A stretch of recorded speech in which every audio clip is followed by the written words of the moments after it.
Excellent. With that, I will call to order this meeting of the Easthampton Planning Board for Tuesday, January 18th, 2022. All members are appearing remotely. The meeting is being recorded. First item on the agenda is our public speak. Is there anyone that would like to speak to something that is not on the agenda for tonight? You can raise your virtual Zoom hand or turn on your camera and raise your hand, or even just unmute and ask to address us. All right, seeing nothing, the next item on the agenda is planning board minutes for January 4th, 2022. Motion to approve the minutes from January 4th, 2022. Except I think we need to modify them to say 2022 because they say 2021. They do. Well, I think we'll be doing that for the next few months. I'll second that. All right, so voting to approve the minutes, it looks like everyone was there except Dan. All right, voting to approve the January 4th, 2022 minutes. Ken? Aye. James? Aye. Chris? Aye. Danny? Aye. I know you're abstaining, I think. You can't vote on these ones. Yeah. Okay, yeah, I figured, yeah. It was a Okay. trick question. Abstain. I lost on that one. Oh, and I just realized Harry's not here. Yeah. I think Harry just disconnected. I thought I saw him in here a second ago. Okay, well, we can proceed with this one. I think it's fine. And I am an aye. All right. Curtis, you think Harry's on his way back in? Is that what happened? I am optimistic. I'm pretty sure I saw him when I admitted everybody into the room. Okay. I'll throw him an we also just emailed to get the last couple of meeting materials, so I'm optimistic. But whatever you prefer. I'll give him a second. And Okay. if not, we can start with one of the ANRs. I guess let's just jump in on the ANR. That makes sense. So first item on the ANR agenda is Daniel and Suzanne Edwards, 22 Clark Lane. Is there someone here to speak to that ANR? So they said they might not be able to make it. Okay. In case nobody's here, this is a relatively straightforward A&R. I can pull it up myself. 1 second. Great.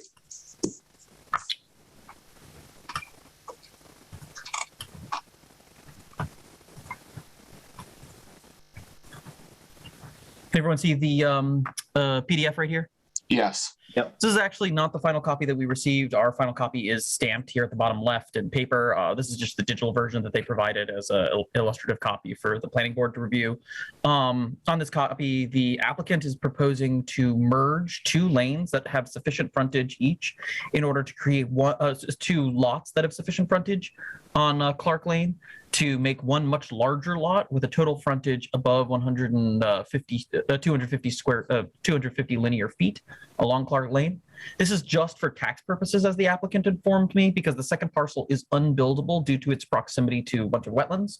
And so I've been informed, as it's outside of my department, that this functions better for tax purposes for them, and I took that on face value. From my perspective, this is the easiest possible A&R, as it creates a larger lot rather than a smaller lot. It obviously creates no new nonconformities, and it generates it works with frontages that already exist on Clark Lane. Any questions from planning board members? So this is just creating one lot that's in the blue outline where there was two. Correct. Yep. And they're getting rid of that middle line, the middle lot line. Yes, Yep. it resolves a pre-existing and non-conforming structure here, or at least partially resolves it. I believe it's still too close to the side setback here, which is actually it's not north. It's that's the east there, and that's the west there. The extinguishing of the western property line resolves the nonconformities associated with it. Okay, thanks. I motion to endorse the A&R for Gabe Schumann at 93 Northampton Street. Dave Schumann, is that the right name? No, it's Nope. Oh, sorry, Daniel and Suzanne Edwards. I rescind my earlier motion. Yep, sorry. Daniel, Suzanne Edwards at 22 Clark Lane. I will second that. All right, voting to endorse 22 Clark Lane A&R.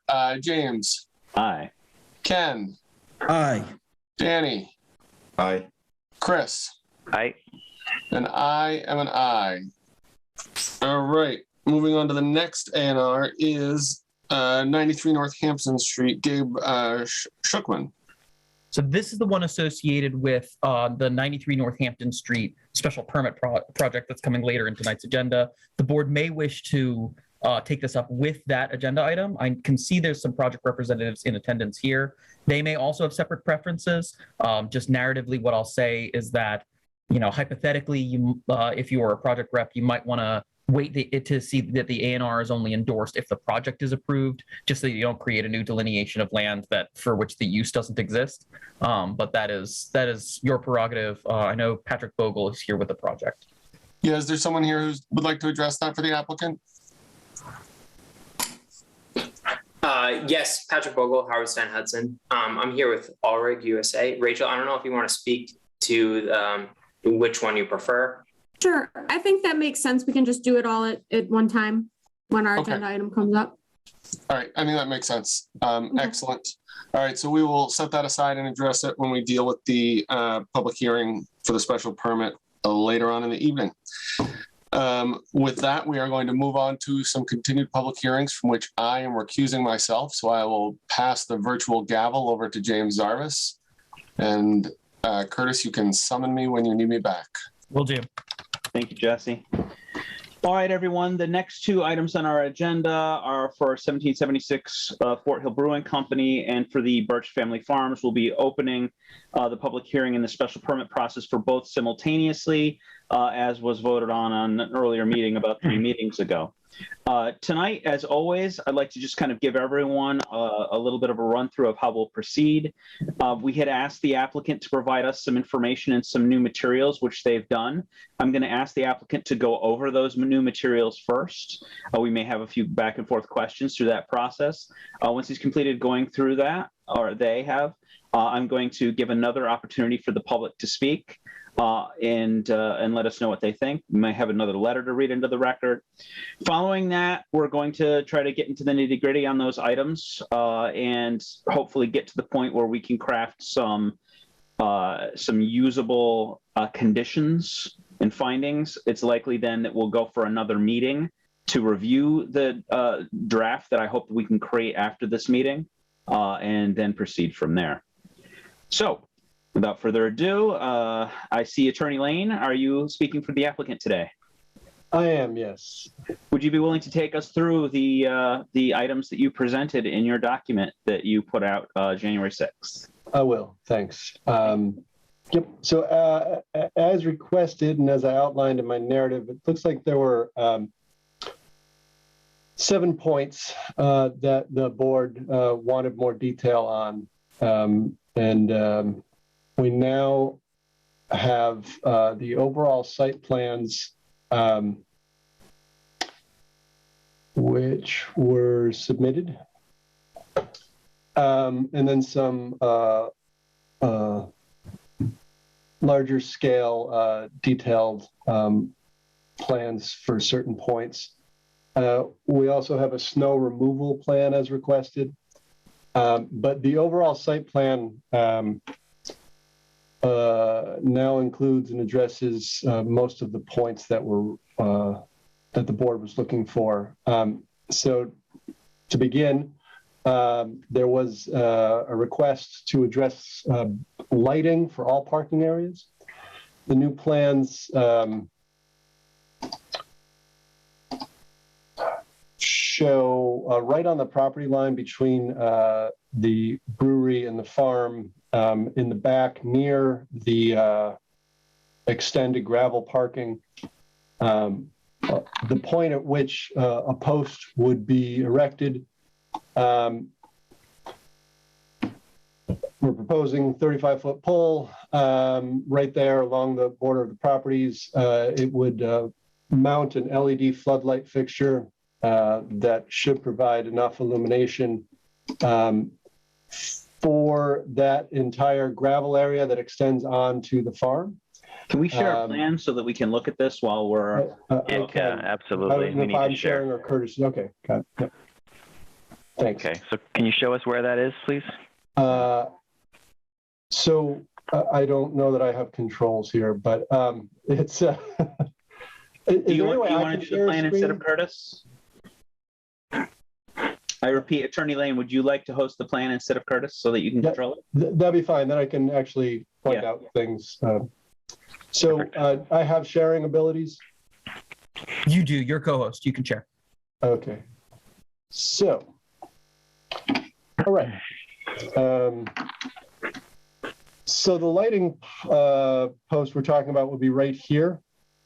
And this is on the border between the brewery and the farm. Off to this side is proposed gravel parking area. And the post would go right there with a light fixture attached to it. And like I said, the idea would be a strong enough light that is illuminating that area, which would then add to the existing illumination for the current parking areas around the brewery itself. That's the lighting plan. The single light, 19800. I see you have, or Sorry, 19850 yep, sorry about that. Yep. watt. Is that a downward facing? Obviously. Yeah, that would be the idea. Yep. So do you have a plan showing the candles, the foot candles, as you move away from the light so you can see that no light exits the property? I don't think we have that at this moment. No. Could you? What is it that you're looking for, though? So it's a plan that shows how the light gets cast, so that we can confirm that there's no light leaving the property. So you're not basically illuminating the forest and lands around this. And it basically shows it's from basically some modeling, so you can see, okay, at the light it's a certain intensity, and as you move away from the light, that intensity decreases, and it should be at 0 at the property line. So you can make sure that you're not overextending that light pollution. We were expecting that. I certainly Right. was. That was the plan I was actually asking for, not necessarily a written plan but more of the actual plan of showing the light spread. Yeah, I apologize then. I didn't, I try to take notes as best I can during these. I'd like to just take a moment. I see some people posting in chat, and I want you to know that our chat doesn't get recorded as a part of the recording in public minutes, and as a result, we don't respond to things that are put in chat. So please, there will be a time for public speak that's coming up, and that's going to be a great time to make commentary. Please continue, Attorney Lynn. Thanks. So I want to get that clear. We're obviously going to have to amend again further on this point.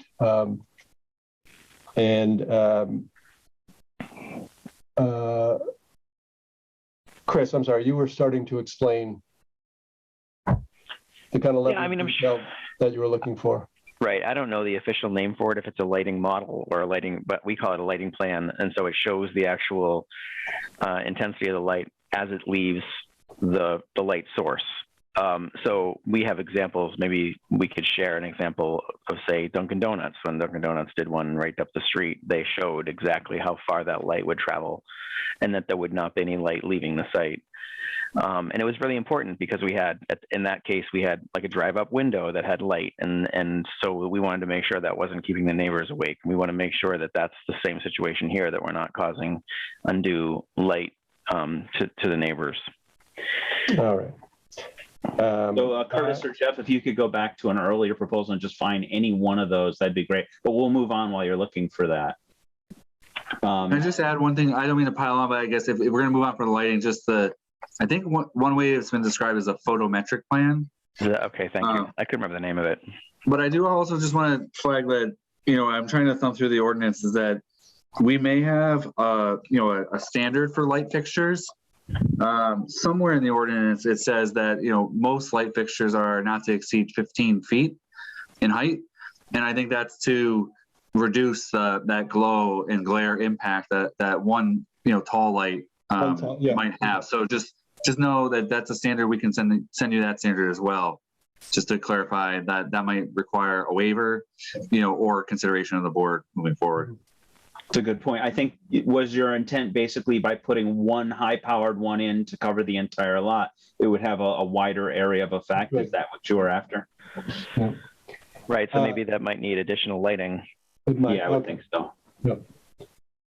and more spoiler- targeted lighting. So it's like facing away at the property line, facing into the lot, that kind of thing.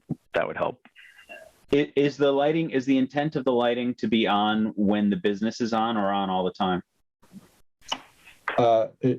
So I thought what we were doing was responding to the board's concern that there was inadequate lighting. Certainly was why I brought it up. It's for parking. Okay, so But that doesn't mean that you're going to turn it off when you're not parking. So that's what I'm asking. Like, how do you intend to handle the timing of it? right. Well, certainly it needs to be on during the business hours that visitors are coming and going. Beyond that, I believe my client would be open to the concerns of the board and neighbors about over illumination during non-business hours. So I don't know where the cutoff is off the top of my head, but I'm sure it's somewhere between 8 and 9 p.m. Okay, thank you. Yep. But it sounds like no matter what, we're going to have to amend on that point to provide I believe it was referred to as a photometric plan. We'll show you an example as soon as we can get one. I'm sure Curtis and Jeff can I send think somebody just shared it for a moment there. Okay. Spoilers for later tonight, but this is a photometric plan submitted. Oh, not that page. In support of 93 Northampton's proposal. Okay. And I'm going to zoom all the way in, and you can see that there's this grid of numbers, which are the foot candle measures of illumination extending out from the light sources that they've proposed on the site. This is a lighting in their parking area. You can see the foot candle measures here radiating out and then decreasing out to 0.0 at the lot line. All right. Right. And that's what we were expecting for this too. Well, I'll have to take the blame on that. You said lighting plan, and I did not know exactly what you were referring to, obviously. I'm sorry for that miscommunication. No. Admittedly, we'll try to use the word photometric going forward. Yeah, I put that on a Post-it note next to my computer. Yeah, we have to, I think, both take a little responsibility here. The plan would have tipped me off that there was something very technical that we were supposed to be preparing. Yeah, but I do think it'd be good to add to that while you're at it, the intended hours, put some thought to it, because it is our intention to make sure this isn't blaring in neighbors' windows all the time. So we want safety for the vehicles, but also not a nuisance. Yeah, and keep in mind too, the owner may want to take into consideration his own employees, which are likely to stay maybe a short while after the business is open and closed. So I just take that in consideration and give, a realistic answer to that too. It's the lights for their safety as well, not just the patron. Good point. Absolutely, and I appreciate that. And I can definitely say that the owner shares the board's goal and making sure that there's adequate illumination, but that does not become a nuisance to neighbors. All right. So that was lighting plan. Let me rearrange things on my desktop a bit, and then I'll reshare. All right.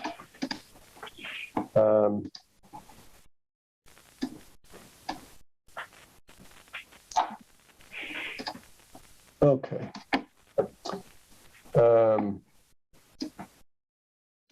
So we do have a snow removal plan, which was, or actually, let me not jump out of my own narrative here. So we're going to have to amend on that. We will provide a separate, and it sounds not even like amending, it sounds like we're going to provide a separate photometric plan. Yeah. Right.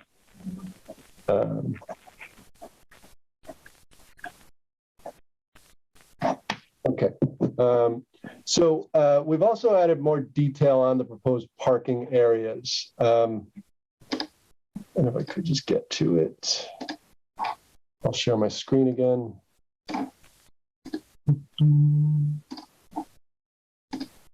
Okay. So the only actual striped areas are in the hardtop at the, let's get a little disoriented, at the front of the brewery. I think essentially this is north. So over here in the front of the brewery, and I believe around the side, there's paving and there's actually striped parking. In the back, it is all gravel. We had previously provided an estimate for the number of cars that will be accommodated, but the board was asking for more detail. So simply for the reader's benefit, there's now striping to show each individual area that a car can be parked in. So the striping is just a depiction on the plan. It's not actually on the ground for the gravel area. But in total now, there should be about 128 spots between existing paved striped parking and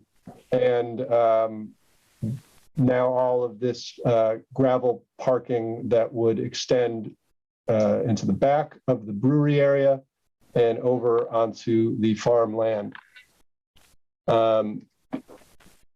Given capacity inside of 339, given adding about 100 people could be accommodated on the existing and proposed outdoor dining areas, at full capacity, there should be one spot for every 4 diners at all times. Unless my math is bad, which it could be because I'm a lawyer. Well, would the outdoor capacity be a consideration in the wintertime? Is there planned to be like heaters or something out there because if there's snow, I wouldn't expect the outdoor dining to factor. Yeah, no, I don't. No. Okay. You never just know. Talking about warmer months when there's regularly going to be outdoor dining. So I think even at that point, with the addition of the outdoor diners, there would still be adequate parking with one spot for every 4 diners. Okay. And so again, these areas in the back are not actually striped, it's all gravel, but the striping is depicted so everyone can see. Yes, those would be like the dashed lines that just account for a general spot, but it's not an actual striped spot. And I'm assuming you're discounting the motorcycle parking as well. And not that I did not include the motorcycle parking in the count of 128 spots. I don't think I even included handicap parking. Is flow basically like a clockwise flow of entry all the way around? Right. So the cursor, show me how you enter and leave from the back lot from the very. So for regular functioning of the brewery, all access would be through the main driveway. With cars coming in, there's still 2-way traffic here. Cars being able to come back here, park in here, and then exiting the same way. This other secondary access lane would be used only for special events when it would be expected that there be greater traffic coming in at a permitted special event. Otherwise, this is going to be the general egress, both entry and exiting during regular business hours. Is there a curb cut going in where that secondary access comes out in Fort Hill Road? I don't think there's a curb there. So that's a no. But you're proposing to maybe grade it so that you can have safe egress, or what's the plan there? I'm gonna have to. Yeah, I had questions on that too.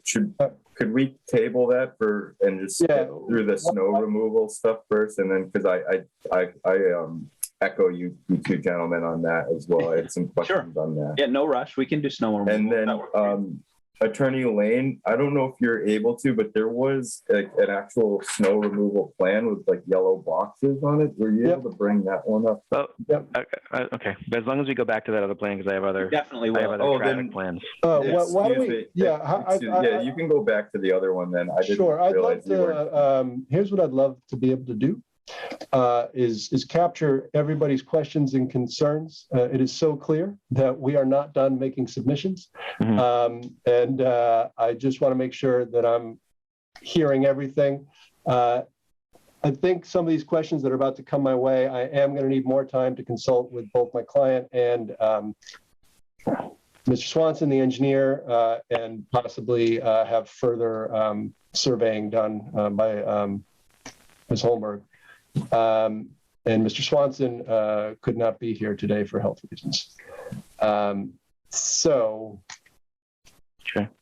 one question was regarding curb cut.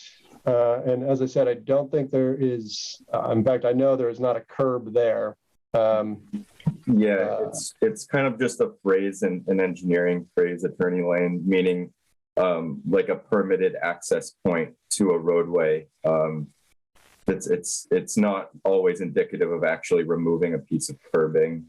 Okay. It's just getting a permitted use to turn off of a public right-of-way onto essentially a private parcel. And just for the boards, just a little bit of jogging the memory for the board, that secondary access was something that we had brought up to consider by the applicant and the engineer, Mr. Swanson, that if the parcels were to be joined, that there be access essentially for the recreational use as well, so that it wasn't completely tied. If there were two separate uses, they weren't tied to one driveway that was essentially the business use driveway. So that was, I think, also I wasn't surprised to see that being added to the plan. So just in case that, I agree, but I'm not seeing what I want to see. Like I see that they've added it per the discussion all up until the point of that last little jog that goes to the road there. You know, right? What I mean? There's no apron, there's no grading, culvert, because there is a drainage ditch there. There's no culvert. Yeah, right. We want to see some design associated with that access, so that we see the drainage, we see the grading, all of that stuff that we don't see in this drawing. 100% agreed on that. Similar to that. Yep. I have a question. So in the previous application, when back several years ago, I believe, on the eastern side of the building of the Fort Hill Brewery, that access area was paved for emergency vehicles, so that a fire engine could come in and loop around to the east side. Is that still the case, that this is designed so that a fire, where your cursor is, that fire and emergency equipment have that lane as free access to get in and out if there's an emergency? Yes, this is still a paved access. And it's free and clear. Like there hasn't been any additional construction that we don't know about that would make it difficult. No, there's nothing. Right, there's nothing that would go there. There'd be additional gravel parking on this side of the property line, but this paved area is still there without any new additions to it. When I checked it out earlier on in this process, I did see people leaving from the back lot, what is now that sort of overflow parking we're discussing about, along that line that Chris is talking about. Like their natural flow wasn't to go all the way back around. It was to cut out through that eastern piece. Through this road. So. Yeah, and I'm not necessarily against that. If that makes sense. Yeah, that's what I'm wondering. Is there an issue with that? I mean, that was that. No, but I think it's important to understand the flow.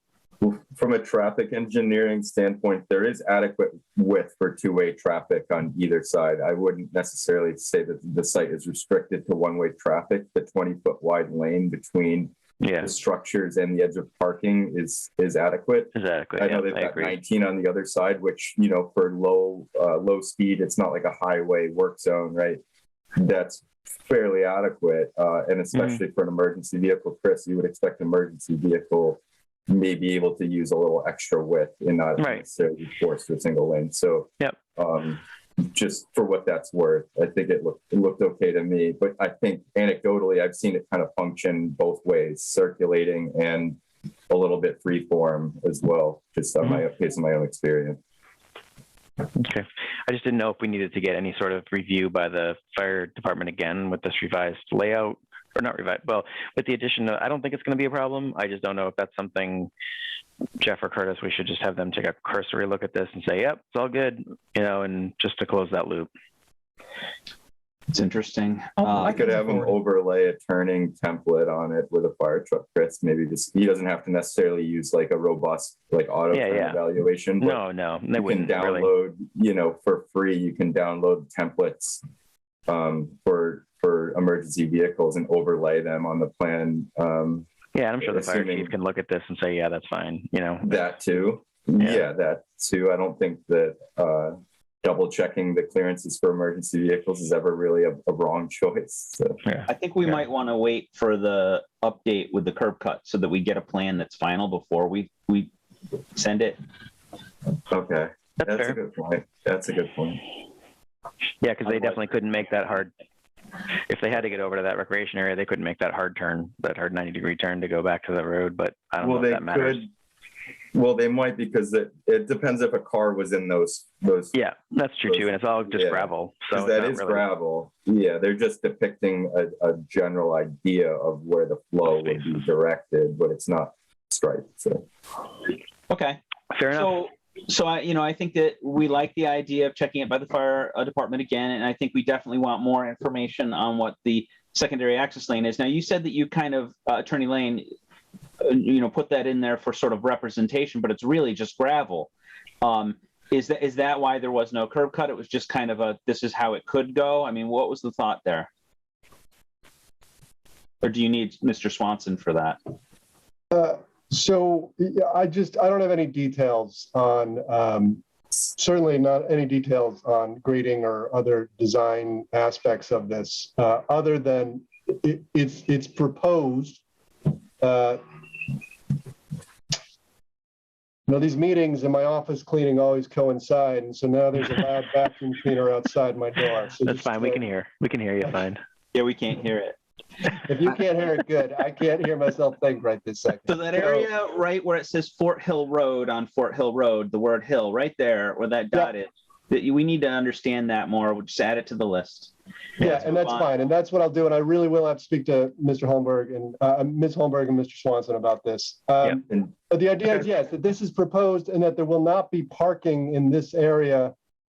So to allow there to be this secondary access lane whenever needed. The idea in presenting it was that this is what could be done as part of special event planning, not that this would be permanent roadway in daily use. But we can certainly get you the more detail. I'm wondering if we're checking with the fire department, is it opening a further can of worms to have them look at this as also secondary access in case of emergency? Well, I think I just have a recollection from one of the first meetings was it originally came in as labeled as emergency access. And I think we kind of asked some questions, I think you're embarking on an adventure if you think that that's emergency access, because that would be upgraded in width and able to support a heavy vehicle, and that was I understood that was not the intent. So I think it's not. That's why I'm just asking what we're when we're talking about the fire department, we just want fire department input on. And since that hasn't changed, maybe we don't actually need it. Okay. I don't know, right. Danny. I want and Chris. I'd like that section really hasn't changed. So. Right. The one piece of clarity as we continue on, I just want to make sure, as of right now, this is temporary secondary access for special events. Because if that's it, I think you would absolutely we would be talking about a condition that would limit that use to only for special events. Because using it for every day, just a busy day, a busy Saturday, then it's certainly not going to meet standards to be utilized like that. And we need to just flesh out what would be the standard for VIP parking spaces, which is kind of how it was described at the Barks and Brews, is it was labeled as VIP parking this way, and they were shuttling like Subarus and out, in like minivans over the farm field. And so you got to get clarity on what this is used for, and then we determine what standard it has to be designed for. But I think the entrance at the road is important to understand. Right. Right. Okay. All right. So also, as far as for events, is it the intent that you would have someone directing traffic for that? Is that how you're going to determine that that lane is open? Yes. Okay. I think we've given them a lot to work with on that particular topic. Any further questions on the special event lane? Probably just a softball one for you, Attorney Lane, but just confirm the condition of the road, that road surface too. It does say mowed field section. I assume that it's literally, they're just gonna mow it down and not do any improvements to the subsurface. So it kind of just, Jeff's comment kind of spurred my interest of like, what if it's rained the week prior or something like that? It could be like a mushy, muddy mess. So just confirm that there's no, and then additionally, if it is going to be gravelled, it would be better in one sense, but then just could, I don't think it would cause many stormwater issues. But okay, well, I mean, there's no intent to gravel that. Yeah. So it's just going to be this area is gravelled. Okay. But there will be no intention to gravel this or this, which, as they're indicated, would be mowed field sections. Yep. Okay. And that would be, and this whole thing would only be used during a special event when there's need for overflow traffic and parking. Understood. Yep. Understood. Thank you. Okay. But just so before we move on, I just want to make perfectly clear. So what you want to hear then is really greater detail about this section and this entry point. Yes, if it is in fact an entry point. Yeah. Okay.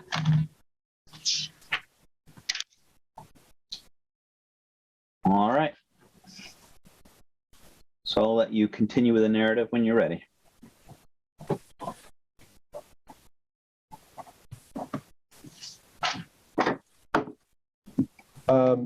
So I would move on to snow removal unless there are any further questions about special events. Okay.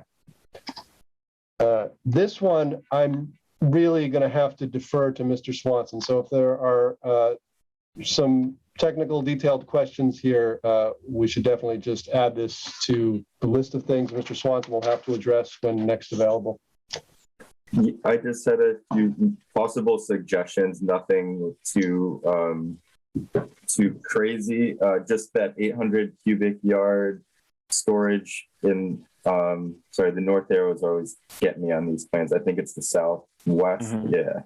Yeah. I would just look into maybe just reevaluating, removing some of that just to allow again for more access. Should those parking spaces fill up, you're going to kind of inhibit your travel lane a little bit.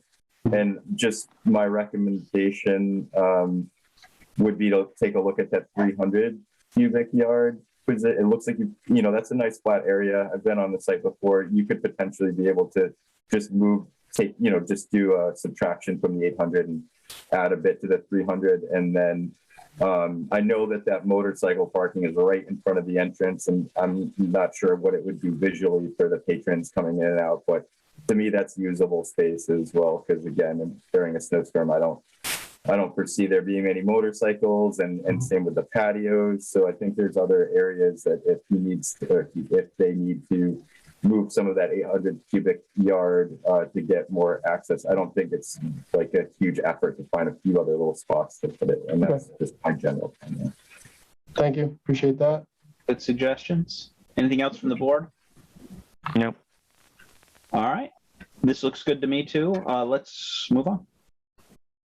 I'm not going to venture too far into Mr. Swanson's stormwater calcs either without him present. So let me just put that aside for the moment. Well, I just would just like to say that I did review them all, and I think I had the majority of the comments the last few meetings, and I actually wanted to give Mr. Swanson some credit that he did address and showed the due diligence that the board was requesting to just provide backup to a lot of his narrative. And he did provide what I was looking for. So I didn't have any further comments on that other than on again, I'm going to get it on the west side, where we're adding the 70-foot new swale, so near the patio and the stage. Yep. There is an existing swale. If you zoom in a little bit on like this parking lot at the property line, essentially, see how it says no, and I've seen this too, the partially visible, partially covered by grass. This may just come into play later with conditions. I would just request that when they install the shiny new swale extension, that they just revisit and just reestablish that swale, because it's essentially grown in now. And it wouldn't be too much effort once they have the equipment on site to build the new piece, to just make sure that the existing pieces, just do the maintenance on it and get it back to working form. But other than that, his calculations and the design support everything that was in question during last meeting. Danny, can you just remember that comment? Because we'll make that a condition, but I'll forget it by the time we get to I've conditions. got a whole bunch of markups and notes on my end that, I'll make sure it gets covered. And you were saying making sure the existing swale stays in place or is put back in place when this construction is done on the new patio and the stage? So the existing swale is actually on the west side of those parking spaces on the blacktop. Yep, existing wash stone. Yep, right there. Yeah, so a swale is basically just like a ditch in the ground, and it's this one is only a few feet wide. Like I said, I've been there, I've seen it, and it's supposed to drain like a French drain. It's got crushed stone, and water just supposed to kind of move into it and then just infiltrate down into the soil. And this one, because the grass, they fill in is what happens because they do a good job. So silt will kind of fill it up over time, and you're supposed to scoop it out, seasonally, usually annually. This one seems to have filled in quite a bit, and then as a result, grass has grown in it, so it's no longer quite functioning, or it doesn't have the potential to function. I haven't seen it during a huge rainfall event, but my request would be if we're going to, add this extension, this brand new piece to it, that I really don't think it's much to ask to just, dig out that other piece, which you should kind of be doing anyway as part of the best management practice, and just refresh it, just reestablish it. And I can come up with better wording for that, and when we come to the time to, generate conditions. But I don't think it's a big ask, and it'll actually make the site function the way Mr. Swanson's calculations and his narrative and interpretation. It'll actually, support all of the paper documentation. That's a great comment, Danny. Thank you. I obviously defer often to Chris and now Danny with their expertise on the stormwater. I personally didn't see anything in addition either. Chris, did you see any other stormwater issues that popped out that still remain for you? No, well, to be frank with you, I have not had an opportunity to review the plan, so I'll divert to Danny because I know his expertise. So so I'll just reiterate my first comment and just give Mr. Swanson credit that no, I think that the site is on paper looking very functional for stormwater. That pond is fantastic in terms of the capacity, especially they handled a 100-year scenario, and then I like the addition of the stone and what was done to the basically where the access road adjoins to Fort Hill Road, adding the culvert in there, and just the robust amount of riprap to be added and then established on the side of the road. It looks pretty good. Yep. Excellent. Then, given that there's no additional comments from the board on the topic, or when we get to the public comment phase, any particular notes about the stormwater there, I think we've pretty much got that one a wrap given Danny's potential condition. Great. And I've noted the condition about refreshing, though there might be a different technical term for it, the existing wash stone trench. Just rehabilitate. It's not a design issue. It's nothing that'll have to be changed on the plan. It's a or maintenance. Yeah, construction and maintenance. Yeah. Yep. Great. Okay. Let's move forward. All right then. You asked us for a traffic flow count, and I believe Jeff Bagg had really raised that, and I discussed it with him. He was looking for at least a couple of weekends. it was November, and we did what we could. So the counts for the weekends of November 19th, which is a Thursday, through November 21st. That's Thursday to Sunday, November 19th through November 21st of 2021. And then the following weekend, which of course was the weekend after Thanksgiving, but that's Friday through Sunday of that weekend, 11/27 through 11/28. I didn't really know how else to present this other than show you the raw numbers that were based on, that were derived from watching video and counting cars coming and going. So at the highest, we have 171 cars on Saturday, November 20th, coming and going during business hours. The following Saturday, 146 cars. Okay. So. All right, let's talk about this a little bit.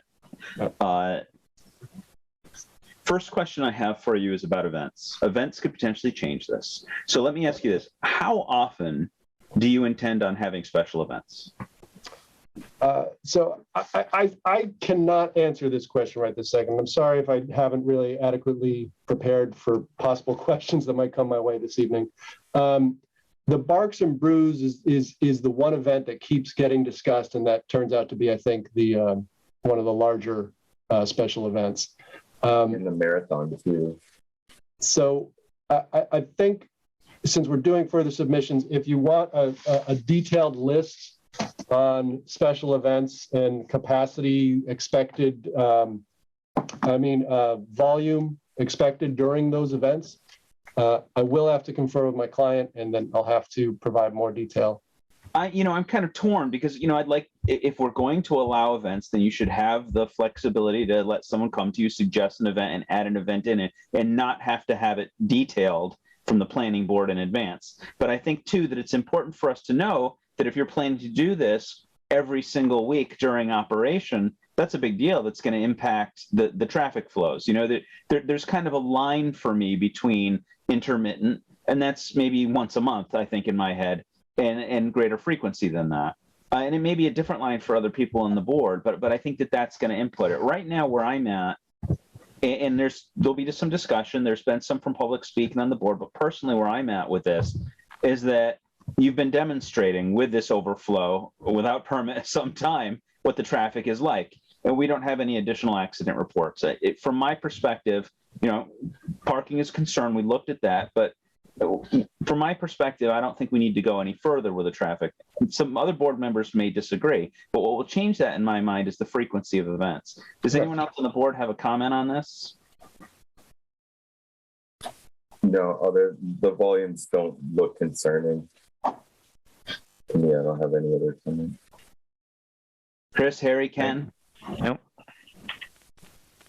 All right. Now we're still going to hear from the public on this, so it's not a closed issue. But right now I'm not seeing any further issues with regard to traffic until. And great. And Mr. Zarvis, I appreciate your input on the difference in frequencies. So it sounded like you were saying once a month is not concerning. Every week obviously would be. I don't even think it will be once a month, but. As I said, I'm going to get greater detail on that and provide it in the following submission. Thank you very much. Let's move on. What else you got? Oh, Jeff Bag. Oh, sorry, Jeff. Sorry. That's all right. Yes, I'll take it.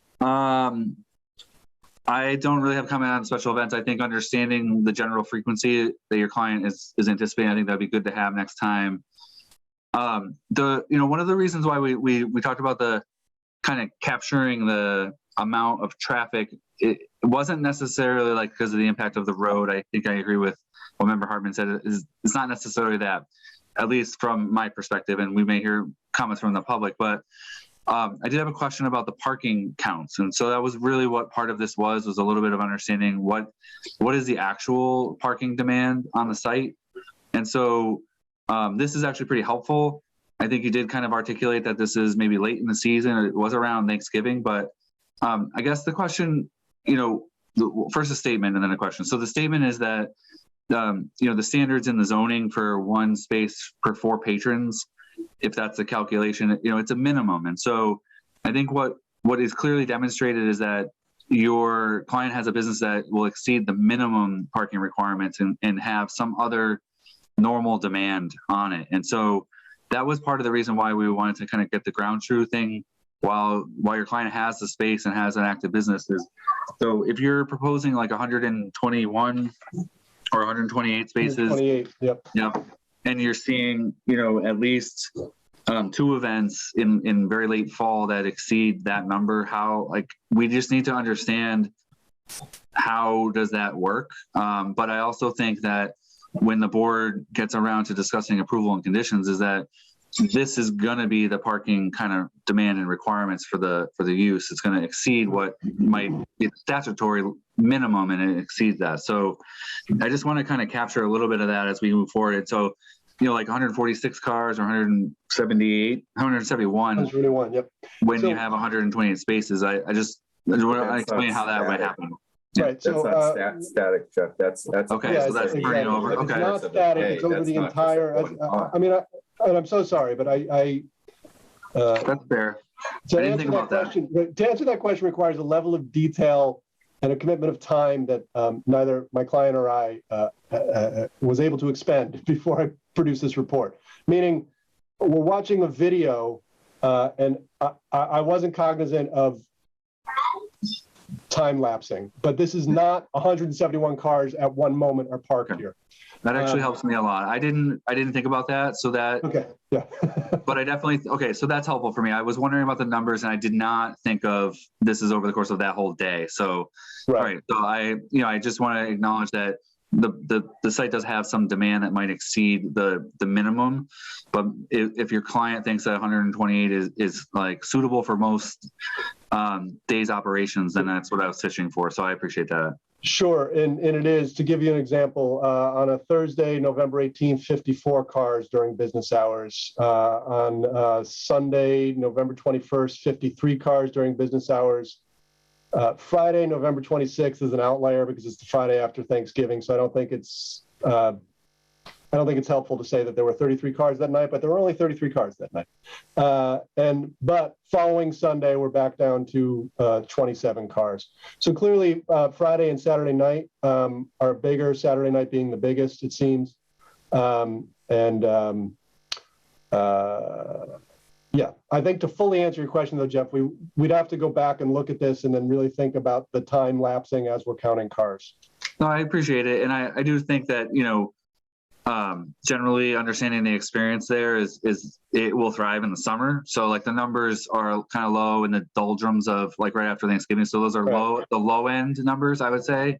Yep. And you would have higher numbers as long as I misunderstood the way the numbers got presented, but I do think that we do have a demand that will probably exceed, the minimum here. And so I just want to acknowledge that as we move forward.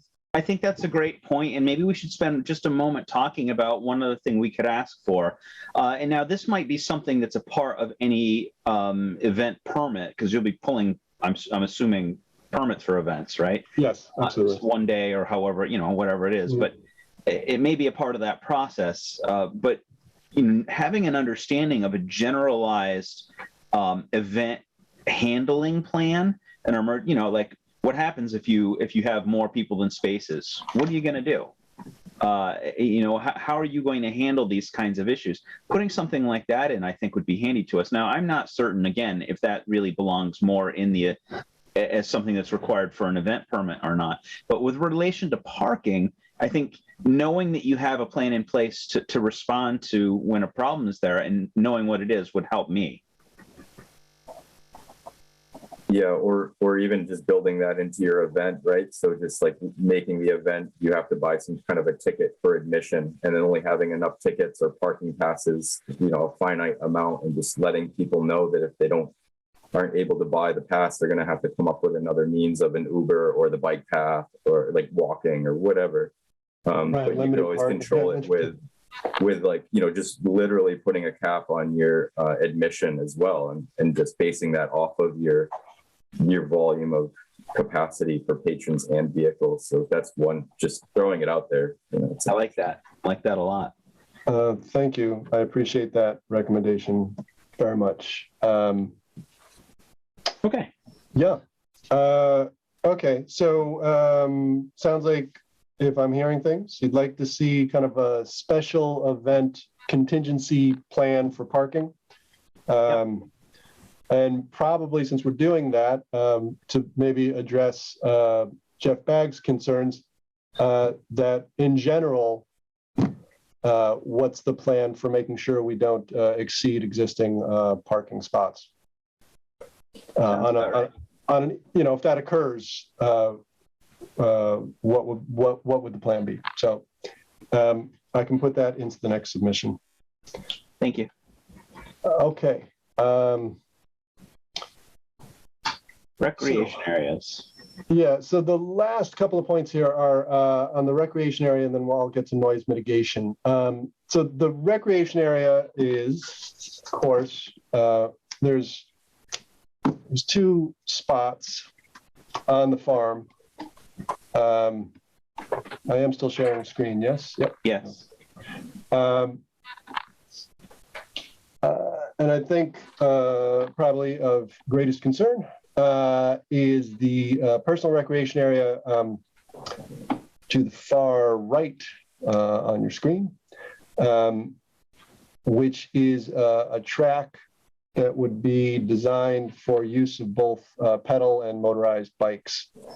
Mr. Swanson's water calcs now provide more detail about drainage, which sounds like the board is comfortable with in general. And so what's left here is the plan's proposal for the dimensions of the personal recreation area, the bike track, and then I believe Mr. Swanson provided kind of a construction plan in his narrative. And if you don't mind, I'm just going to... Yeah, the construction sequence. Yeah.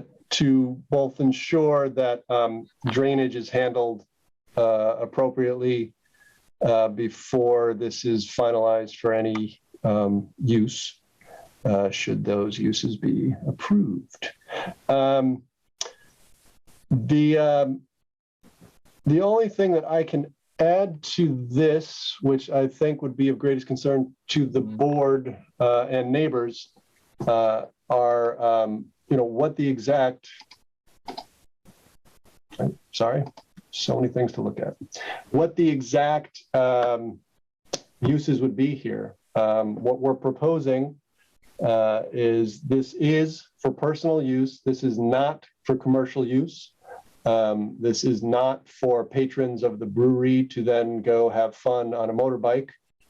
This is only something that would be used by Mr. Bearson or members of the Bearson family and their personal invited guests. We're proposing a schedule that we hope would be acceptable, which would be that the owner or owner and friends would use this track weekdays only between 11 a.m. and 6 p.m., weekends only between 12 p.m. and 3 p.m., Saturday and Sunday only between 12 p.m. and 3 p.m. Could be pedal bikes, could be motorized bikes, but never at any time would, we would agree that never at any time would there be more than 3 bikes of any kind using this track.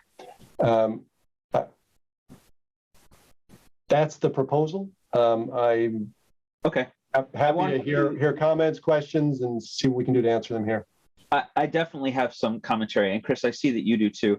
If it's okay with you, I'd like to push this toward the end of what we do. I want to get the public comments in on it too, and then I think we need to sit down and have just a big overall discussion on this. But Chris, I see your hands up. Just one question before, because we don't need to get into it too detailed either. So there is another recreation area that I don't see any narrative on, and it looks like it's a canine enclosure and another recreation area. Is that canine enclosure? Yeah, this is the canine use? enclosure here. Yep. And is that also private use, or is that intended Yeah, that's to be only used by patrons? Mr. Barrison's dogs spend the day there while he's at work. All right, so it's just as how many dogs is, what does matter? So existing fence, personal recreation zone, what's next to the dog? It's another dirt track suitable only for pedal bikes. And that's also the same hours of operation, or is that any time you can use that? No, we'd include that in these same hours of operation. From the other to the other recreation area. Yeah. So up to three bicycles or motorbikes in total for both. So it's not 3 for each. It's 3 in total for these 2 recreation zones. At any time, there would never be more than 3 bikes running on the land. The pedal bike area here is just not suitable for motorized bikes, and there would never be motorized bikes on that. Largely, frankly, Mr. Barrison spends most of his day every day at the brewery. Is just hoping for an outlet for physical activity. Right. I believe, just for the record, we do have video of him using motorized bikes in that area, though. So I think that may be incorrect, but I could be wrong. That maybe that's not the area that we have video from I thought there was video of motorized bike on the. And I could be wrong. It's very possible that's the area. I didn't know that was already built out. I thought it was only the area by the existing fenced-in area that has a track. If the other area already has a track, then you're absolutely right. I might be way off base. I think those are good comments, Chris, and definitely something I think we needed to kind of talk about that entire thing. But I want to kind of finish up some of the noise and other components and talk about that and then dive into that, because I think it's going to be it's going to be some work. So let's, okay. Do you have a question, Danny? Just 2 really quick points. One was, I know you got bombarded with comments on the last meeting. We did request to actually put a physical line of demarcation on the plan set that showed which was the actual recreation and which was the actual industrial business, just so it was very clear and on record of what goes with what here as we're joining the parcels essentially, and putting parking on one, and basically all of these activities. So that was, I'll just reiterate that if Gary could put that, just pick a line type and just draw it on the plan. Oh, you want to see an actual line of demarcation on the plan?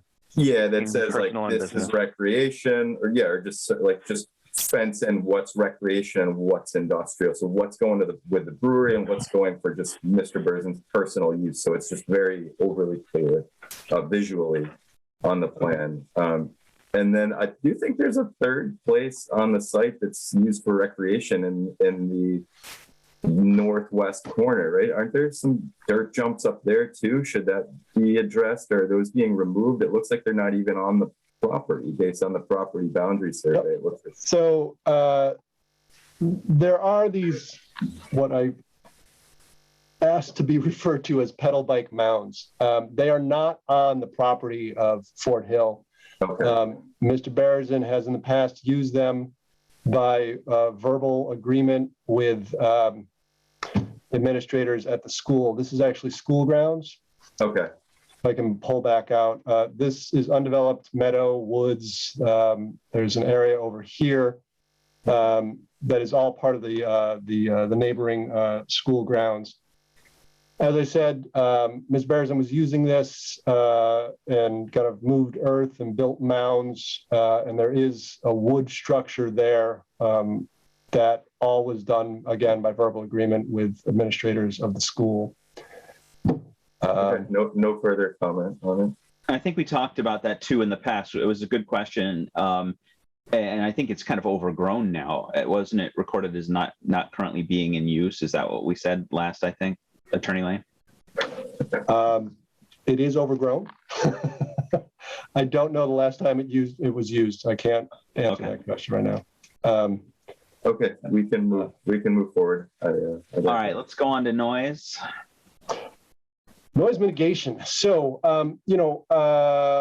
the board was clear that a sound study had to be, was a condition.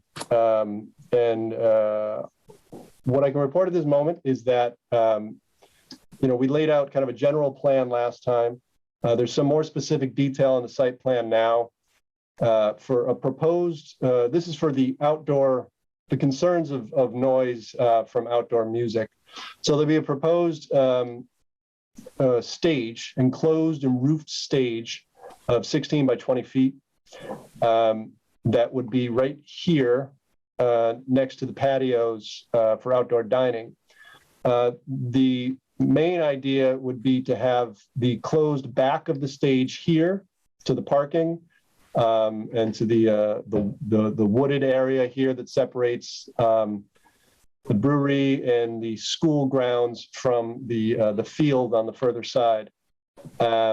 So first of all, there is a wood wall or a wall separating stage from the areas beyond. There'll be plantings behind the stage itself. And then the orientation of the sound will be coming from the stage directed across the patio, towards the brewery wall itself. The full plan would then absolutely involve covering the walls of the brewery with some sound dampening material. I don't know exactly what that material is yet, but we have been discussing it with certain manufacturers to figure out what's possible, what's cost effective. But more than anything, we are going to engage with a professional engineer to conduct a sound study. It seems that can't be done until we construct a stage, have dampening material up, and then can see what it will be. So my proposal would be that in the spring, once it's possible to start doing that construction outside, they would do it. We would then have a sound study to get some baseline readings. I think Danny Hartman suggested that we take a look at 310 CMR 710, which is the DEP framework on sound output. And I know that there's, beyond the CMR, there's further kind of agency guidance on those readings. We will absolutely engage a professional engineer to kind of give us those baseline readings.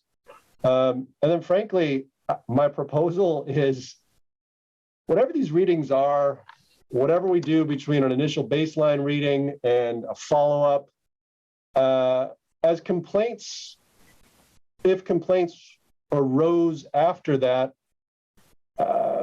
we would want to hear them, and we would want to think about how to make adjustments to sound dampening or simply turning volume down in order to remain within accepted guidelines for sound output.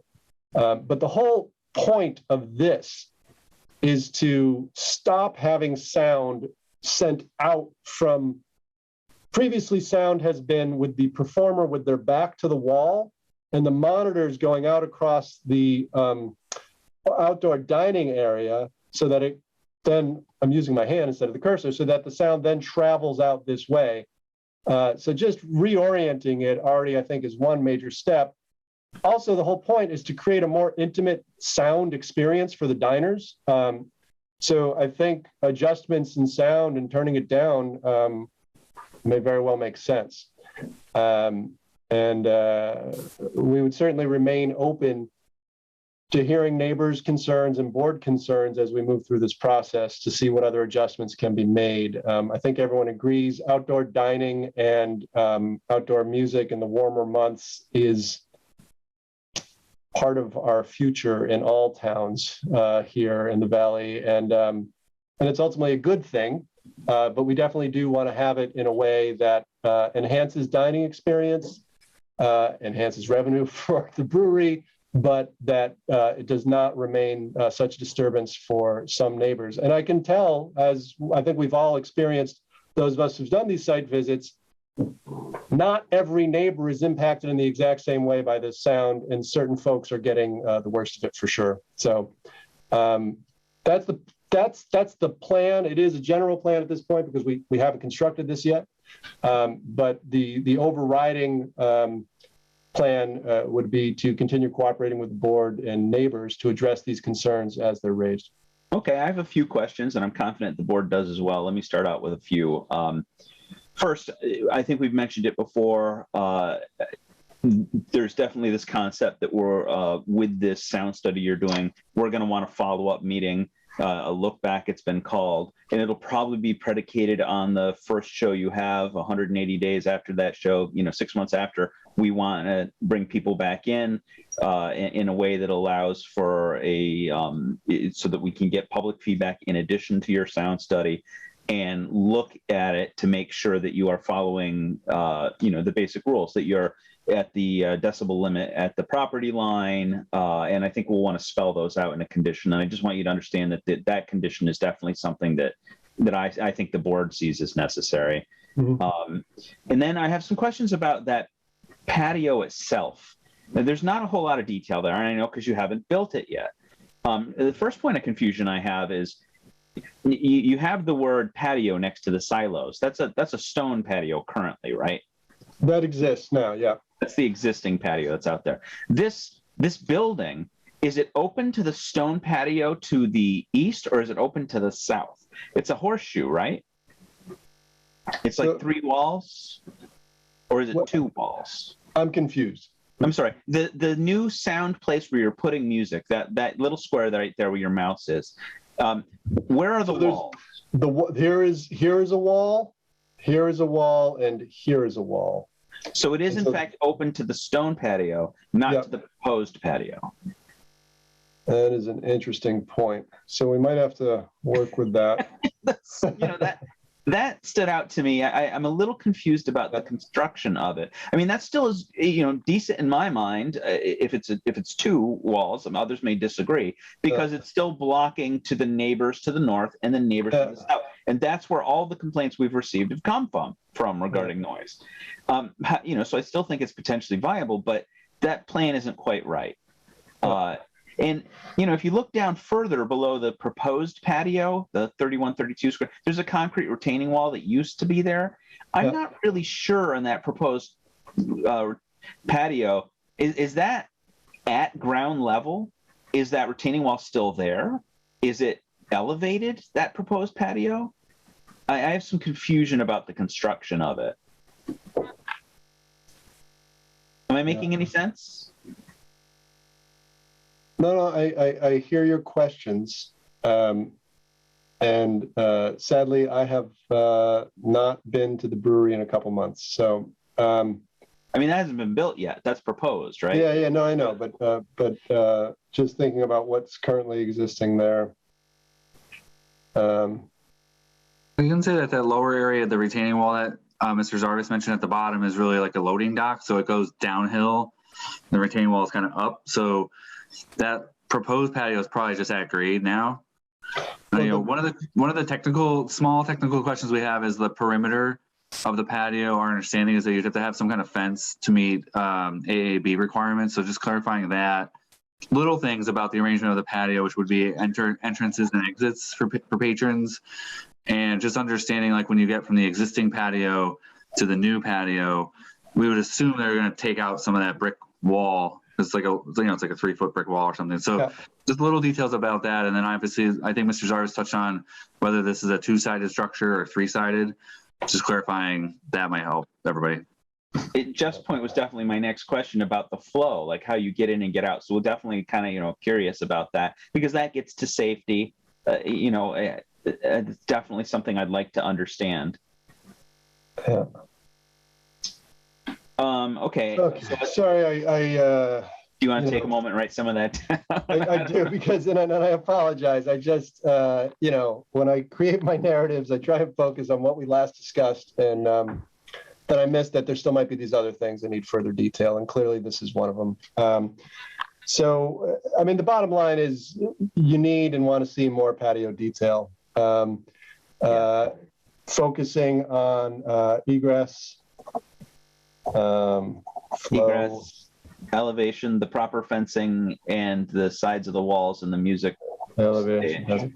And yeah, I mean, the proposal for the stage is that it will be enclosed and that it would be enclosed on 3 sides, but I see the way that it's depicted here, that might not make total sense what we're talking about. So we're going to have maybe they're only proposing to show music to the proposed patio and not to the old patio. I don't know. You'll have to clarify that. Yeah, and I'm going to have to clarify all that. And then stage orientation and enclosure. Okay. Any other questions from the board on this issue? I kind of really want to hammer these out now. No? Okay. Yeah, So, Harry has a question. Sorry. oh, I'm sorry. I didn't see you, Harry. Go ahead.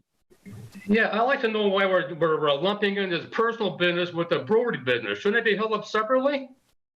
Why are we taking up the brewery business along with his personal business? Why don't we just cut this off, deal with the brewery thing, and then handle this other stuff afterwards?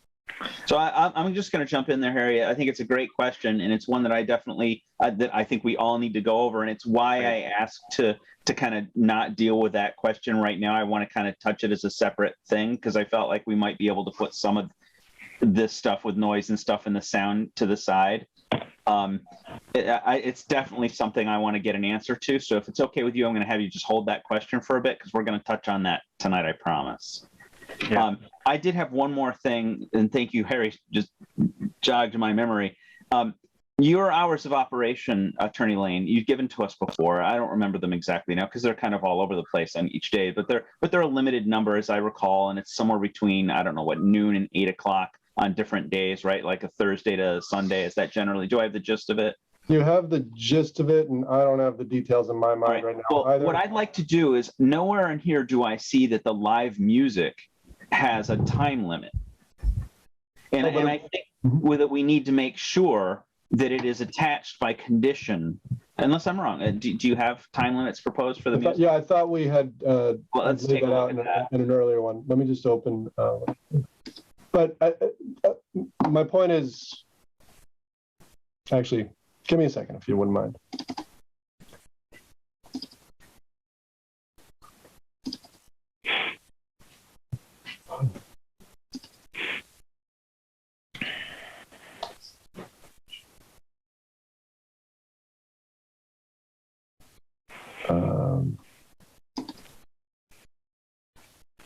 I'm going to stop sharing for a second.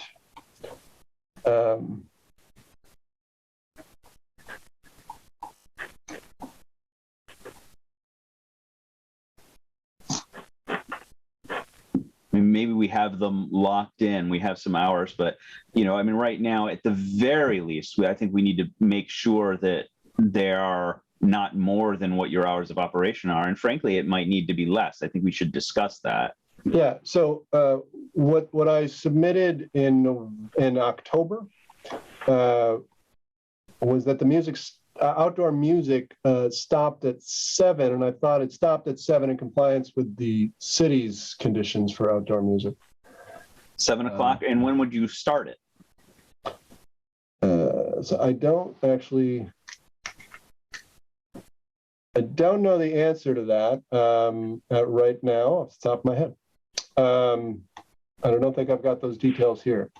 But I thought that the outdoor music was occurring at the hours laid out by the city as conditions for allowing this. Okay. During special events. But 7 p.m. But 7 p.m. is the expected end of music for outdoor. Is it your intention that special events will also occur during the hours of operation specified? I can't answer that right now. So that's one that I'll have to get back to you on. Well, I'd like the answer to that. And I definitely think that overall, 7 o'clock is a great ending time, and beginning times should marry your approved hours of operations that you've given us. Does the board have any thought on that? Is it too restrictive? Okay. No, I think we should know what the starting hours are going to be, so it's not 9 in the morning, but I think it's going to be a reasonable starting time. I don't anticipate it's going to be something crazy. I mean, what could happen if we don't do this is that basically, they end at 7, but we put no criteria on when it's happening, and we could be creating a situation where it's everyday music until 7 o'clock, starting at, So the city's permit is, and I'm so sorry, there's a lot of information coming at me in different places right this second. So, and I'd have to look closer at the city's permit as well, but I think it's up to 8 p.m. The exact start time, it's certainly not 9 a.m., but we can get to the bottom of all of that. I would say that what we want to do is just be able to continue having live music in accordance with whatever it is the city has permitted for restaurants to do for outdoor music. So we can nail down start time, but if the end time is 8 p.m. According to what the city permitted, then that's what we'd be looking to do. And then the special events would mirror whatever we come up with. I like that, Ken. All right. So it's either 7 or 8. Frankly, I'd be good with either, as long as it's mirroring the overall times of your hours of operation. That's where I'm leaning in condition. But since we have to come back anyway, Attorney Lane, if you have more information on that you want to present or a specific request, I think that will help us make decision for the next meeting. But it's definitely something I want to touch on. All right. So the big issue that I put to the side that Harry touched on and others have touched on is that the whole separate area that you've noted with the bikes and such. I want to go on that, but I want to give the public an opportunity to comment on everything that you've presented. So if it's okay with the board at this point, I'd like to give the public an opportunity to speak. Any disagreement? Okay. I think *6 or *9 to raise your hand. Otherwise, you can just undo the video and let me see you raise your hand. Is there anyone from the public that would like to speak on the issues presented by Attorney Lane? Anyone at all? I'm not seeing anyone. Going once. What? Nobody's even talking? I think I see, is that Melissa Nibel, if I didn't mispronounce the name? Yes, I'm sorry. I was trying to raise my hand. Yes, 17 Fort Hill Road. Thank you. And I'm hoping it's okay to comment on this because I know you said you're putting aside the recreation stuff, but I did want to be able to clarify. No, you can talk all you want. Okay. So I'm the one that took that video. So I just wanted to confirm that the motorcycle was definitely used in that more northern recreational area that is outlined on the map. And actually it's been used exclusively by just motorcycles for the last several years. So I've only ever seen motorcycles used on the other recreation area as well. And while there's been tremendous positive effort made regarding sound mitigation for the live music, which continues to be a concern, obviously, doesn't appear to be any sound mitigation plan for this whole motorized area, the motorcycles. These are off-road bikes. They make a tremendous amount of noise. So I'm extremely concerned about that, about noise we're fixing one thing only to now create another whole noise problem. Also concerned that as each new plan has been submitted, that recreation area seems to be growing more and more. So from a standpoint of safety, I would want to have addressed how are you planning on preventing other people from the public to just access it and use it when the brewery's not there and Mr. Berzin's is not on the property? What kind of efforts will be made to prevent snowmobilers from using and running over those jumps? A lot of the jumps are in excess of 10 feet high now.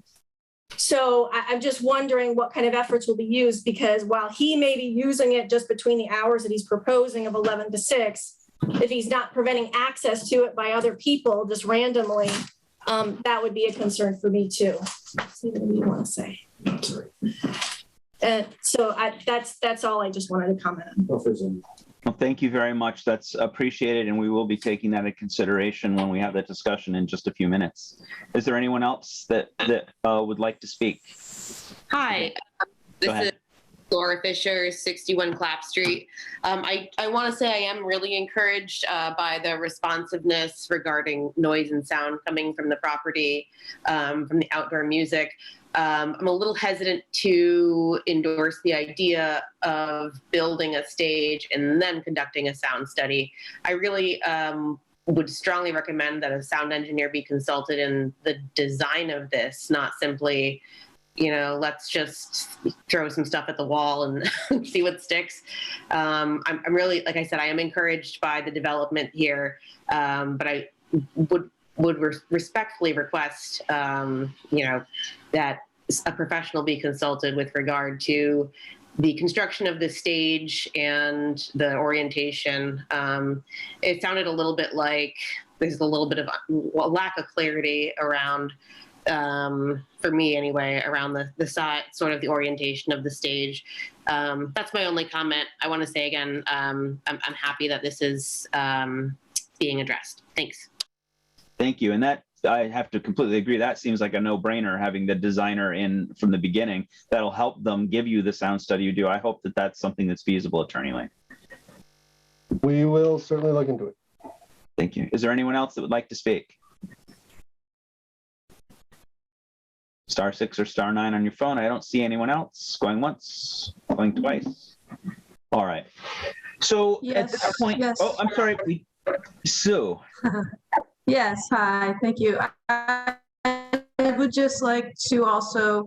I'm going to interrupt for just a second. Can you give us your address, please? Oh, sure. 211 East Street. Thank you. Concerned about the proposal of having motorcycles 7 days a week, especially weekdays from the hours of 11 a.m. to 6 p.m. So there could potentially be constant motorcycles, and they are loud. And as a neighbor of that property, I not like that at all. I would like there to be sure, the pedal bikes, fine, but motorized motorcycles, dirt bikes, as Melissa said, they are extremely loud, and I would agree. And I don't want. I would say I would like there to be limits for when motorized motorcycles could be used on these courses. Okay. Thank you. Thank you very much. John Hayden has raised his hand. Name and address, please, sir. Name 19 Fort Hill Road. Thank you. And I guess my concern is with the motorcycles. Well, this is sort of a new thing. It seems like the situation with the music and whatnot is being dealt with. But now there's a motorcycle issue, and I don't think there's been upfront really with the motorcycles from the beginning, because even now there's talk about them being just pedal, but that's not correct. It's only motorcycle. And frankly, I don't understand why we're talking about conditions for motorcycle use on an industrial property. Like, who has heard of a personal recreation area on an industrial property?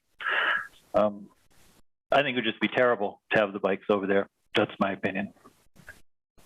Thank you, sir. Thank you. Yeah. Is there anyone else? I'm sorry.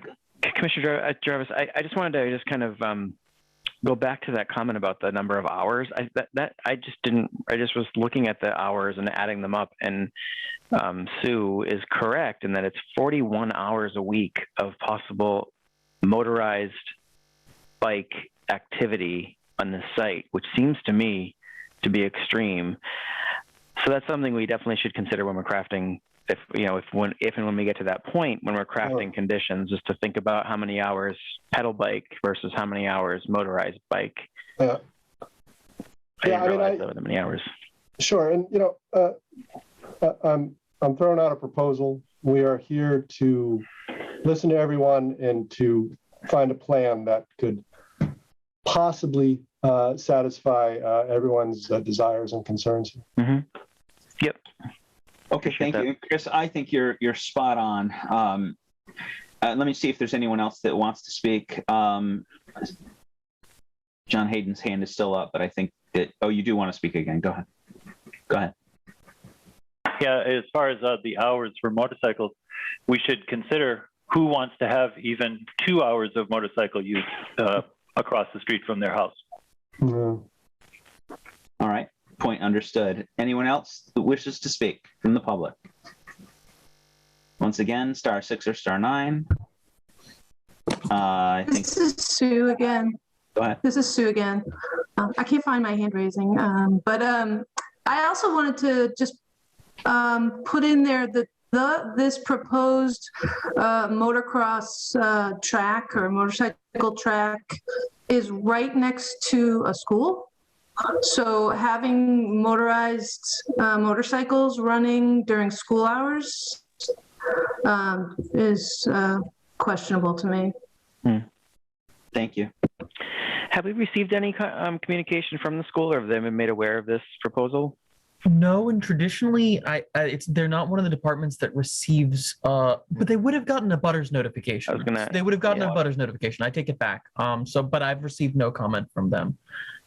Sometimes butters notifications which go right back to 50 pace and just get discarded. So if the board wants, I can just make sure the school received a butters notification on it. I think that would be a good idea. Yeah. May I speak? This is Laura Fisher. Go ahead, Laura. Thank you. As they might have received an abutters notification, but I'm curious as to the content because the language we're using to describe what's happening on the new parcel is shifting. I would imagine that the abutters notification probably did not specify 3 motorcycles at a time for 41 hours a week. Okay. I'm hearing all these points. Yeah, no, and these are all valid points. And we're about to have a big discussion on it. So if there's any more input, keep it coming. Anyone else from the public? Yes, me. Joyce. Hi, Joyce Petroskevich, 15 Fort Hill Road. Back in 2019, he gave letters to the neighbors saying that he wanted to do the bike tracks, and he put in it there would be no motorcycles, no motor riding, just regular pedal. And he doesn't do what he says he's going to do. Mr. Schumann's been waiting for reflectors at the end of the driveway from way back when. When are they going to be done? And can he actually sell hot dogs at his bar? Okay. Good questions. Yeah. I mean, that's something that, you know, if there's restaurant use happening in there, that's clearly an issue. Jeff Curtis, just touching on that briefly. He said that it would never happen. Yeah. What is the process if someone sees someone selling food products in a place they're not supposed to? How would one report that? You can report it to any city official, and it goes to 2 different departments, which would be your license board and your board of health. I want to say I think they are licensed for food, but I think that Joyce and family were saying that maybe there had been a representation otherwise in the past, not that it may be. Is your specific concern that they may be under permitted for food service? Right, because I found out that Susie's Wieners are now called the Doghouse, and that they will sell at the bar as long as there's no food trucks. Okay. So I'm just curious, is he licensed for it? Did he go through the Board of Health for everything? Because we were always told it would never be a restaurant. Right. I think if we go back to the previous application, I think there was wording that there would not be a restaurant, that they were putting in a kitchen just for cleaning, but it wouldn't be for food service.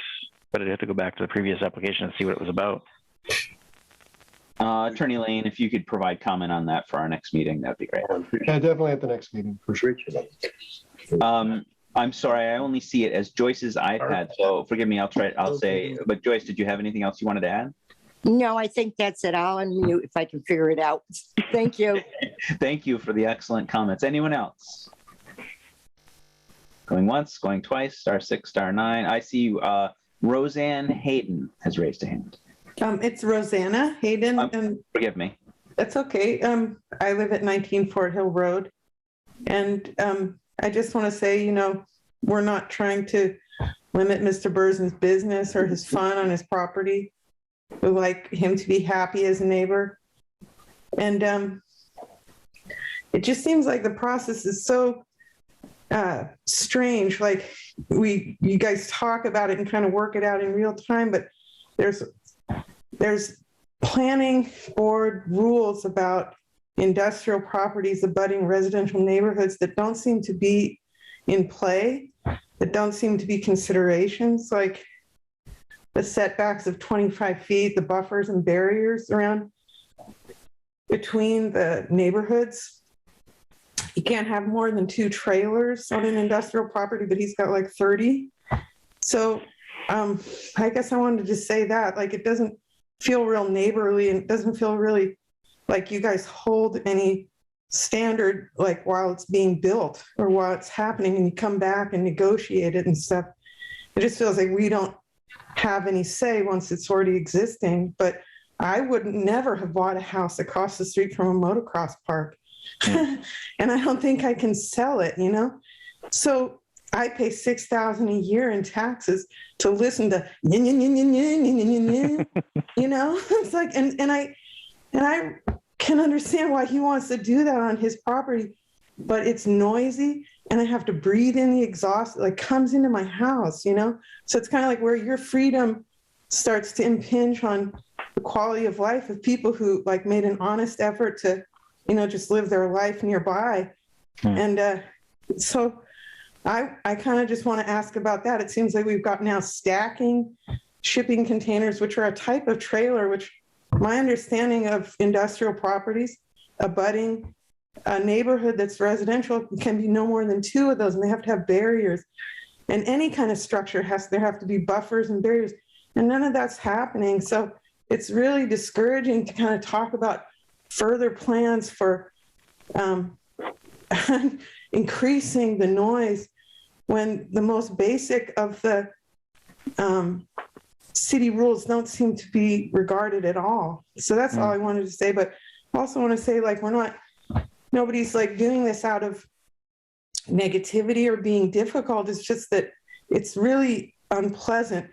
And also, I don't think anybody's ever talked about this, but not just the use of the jumps, but the maintenance of them. So all the fall when they were being mowed, we have to listen to hours of mowing because it's not an easy mow.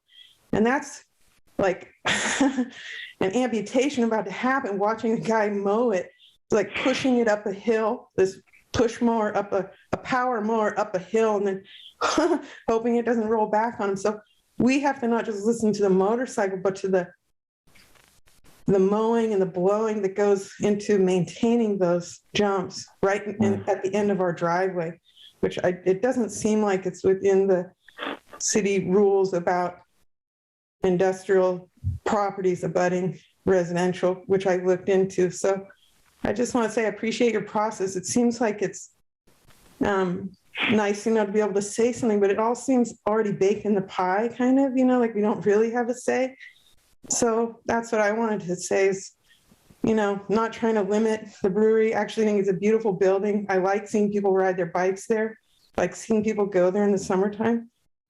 And, you know, I would kick in for electric bikes. If, you know, electric motocross, I would put up a good portion of it, but it seems like it's almost designed to just do what you want and screw everybody else. That's all I wanted to say is, you know, I'm all about being a good neighbor, pick up trash every day in the neighborhood on both sides of the street, and would hope that Mr. Burden could see that, you know, we're not trying to limit him. We'd like him to have a nice business, but it's a little excessive what's going on, it feels. Anyway, that's what I got to say. Thanks. Thank you very much. And I'm sorry I got your name wrong in the beginning. I'll try to remedy that at any point in the future. My apologies. No worries.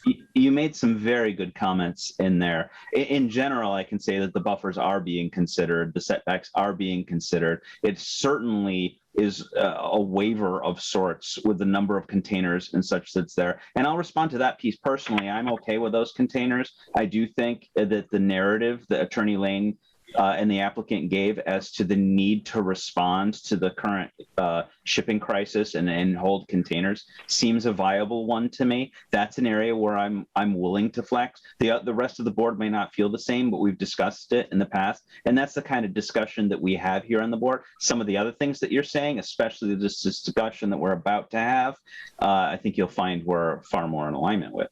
So, anyone else that wants to say something from the public? Going once, going twice, *6, *9. I don't see anybody. So I think it's time to move forward. And what I'd like to do now is to tackle the big one and talk about, especially given the commentary we just heard, about the Birch Hill Farm property. It's clear to me that part of that property is for Fort Hill Brewery's use, 1776. The parking specifically as it's laid out in the plan. I believe that we as a board, based on the fact that the only real access point that we can see in the plan and the only real use is for Fort Hill, that the other use being labeled sort of personal is something that we can adjudicate on as a use of personal recreational area. It's also clear to me that this is my opinion, and I think we need to discuss it, that I believe that it's in violation, that request for that particular use is in violation of 12.79L, the adequacy of the message to ensure that the use will not constitute a nuisance by reason of unacceptable level of air or water pollution, excessive noise, or visually flagrant structures and accessories, specifically the noise. And I personally thinking that we do have the right to treat it as if it was, as I just said, a use where this is a personal recreational or a recreational use, but not personal. I'd say that it's my opinion that I would deny that use just outright. And that's where I'm leaning right now. Now, I understand that the Attorney Lane, that you may have a difference in the use, and I'm perfectly willing to hash that out. But from what I can see, that because the primary use on that site looks to me to be for Fort Hill, I don't believe that the primary use is for this other, personal thing you're saying, and that we can look at it as sort of another use, and that I don't believe it should actually be approved by the board. At this point, we can talk about anything and everything on that side. I asked Curtis if you can, or actually it may be better for Attorney Lane. Attorney Lane, would you be willing to share your screen and show the plan again that shows that side? And I think we need to kind of start talking about all the different pieces here. But from my perspective, I think the easiest thing to do is just deny the use. Thoughts from the board? Deny the use of motorized bikes or all bikes? I personally don't have a problem with the dog component, but I think the motorized bike use, I think specifying motorized bikes is more than enough. So I would think motorized bikes. So pedal bikes and dog use, you would find acceptable. Like she said, I forget, was that Rosanna, I think, who stated it, and wisely so? If I say motorized bikes, does that include electric? I'm a proponent of electric. They don't make noise. But her point about mowing, you let any bikes on there, they still have to mow. Yeah. There's no motors on electric bikes. It's just batteries. And how do you keep other folks out? I mean, how do you keep other motorcyclists dirt bikes who might just say, wow, ramps. Cool. Let me jump some of them. Probably just like just fence to secure it, maybe. Can't hear you, Danny. I missed that, Danny. Could you restate? Oh, I was just saying for just securing it, just to or can maybe we specify secure fencing. But I agree with Jamie and Chris. I also thought that it was kind of in violation of 12.7, was it 12.7.9L, even including just anecdotally the air pollution aspect too. And I was not against the pedal bike either. I think that the motorized bikes, especially with the noise, really push it past the nature, or what this section of the zoning ordinance is really trying to uphold. So I'm in agreement with you, Jamie and Chris. Now, Harry, you had asked a point about why are we even considering it, but the way I just, my point in this is that we have the right to consider it as a use that's sort of a, I don't know if the right terminology here is accessory to the primary of Fort Hill parking, but I think we do have the right to look at it as a use and say no. And now, Harry, you had said something else, and I want to make sure your needs are being considered. Did you have something? Go ahead. That makes sense. That makes sense right there, what you're saying. Okay. Any other thoughts from the planning board? No, I agree. I think motorized bikes is just a bad idea. It's just I'm okay with pedal bikes, and the dog park is fine if it's for personal use. But I think motorized bikes this is not the right place for that. Can I hear from our planning department? Jeff or Curtis? I think where we're leaning in this is to basically stipulate that the request is a violation, as we noted, of the 12.7.9L. Do you foresee any landmines, any particular precautions that we should take? I was going to comment, then you threw the introduction in a certain way there. I think it's a good discussion. I would just have the board also consider. So you're talking about 12.95L, that's a nuisance, and I think that's very logical in terms of the motorized bikes. I think the other thing for the board to consider as part of your deliberation and whenever you make decisions on this, but this is accessory to what? So I think that's a real big question. It's kind of gotten couched as personal use. So I just think that the analogy I would share, just for reference, is that if someone owns 8 acres somewhere and they live there as their primary residence, a single family residence, you might get some places that would call a dirt bike activity kind of incidental and subordinate to the single family dwelling, or even kind of normal in some locations. But in this case, we have to really be careful that the primary use of the site overall is the brewery. And so it's, there's a definition for accessory use, and it's, uses that are incidental and subordinate to the primary use. And I think it's pretty uncommon to find brewery with a motorcycle, area attached to it. And adding the personal use, if this was a dirt bike that was being ridden to maintain hops in a farm, that might actually qualify as like something accessory to a brewery use. But this is a track with large jumps, with the intent to jump the biggest jump, and really kind of get better at riding a dirt bike. And so I think the board has this other avenue to pursue, which is, is this really normal and expected incidental to a brewery use? And I think that's something to just consider along the way. Well, I completely agree. I think I tried to imply it a little bit failed, but I definitely see that as, it doesn't seem to be well associated to the use with the brewery. I agree with that. And I feel that that's part of my decision making here. Anything else from the planning department on that? I'd like to speak. Can't see who that is. My name's Eric. Oh, Eric. Yeah. Hey, Eric, I'd actually recommend that you not speak right now. Let's just let the hearing pan out and we can talk afterwards. Really, really strongly encourage that. I won't stop you. That's your decision, would you like to speak? When I will speak, I'm not going to speak now. Yeah, I hear, how about this? It's pretty hypocritical. Eric, please, what I'd like to do is see if I could ask the board to reserve a final decision, allow me an opportunity to talk with my client, do some research, and submit actual legal briefing on this issue. That seems completely fair, as we know that we need to come back to look at some additional materials. If you have something new to present, of course, this board would take it in consideration, as we would always do. Thank you. Okay. Is there any other, I'm assuming, I just want to be sure because I don't want to cut you off. You don't want to speak, Eric, is that correct? Okay.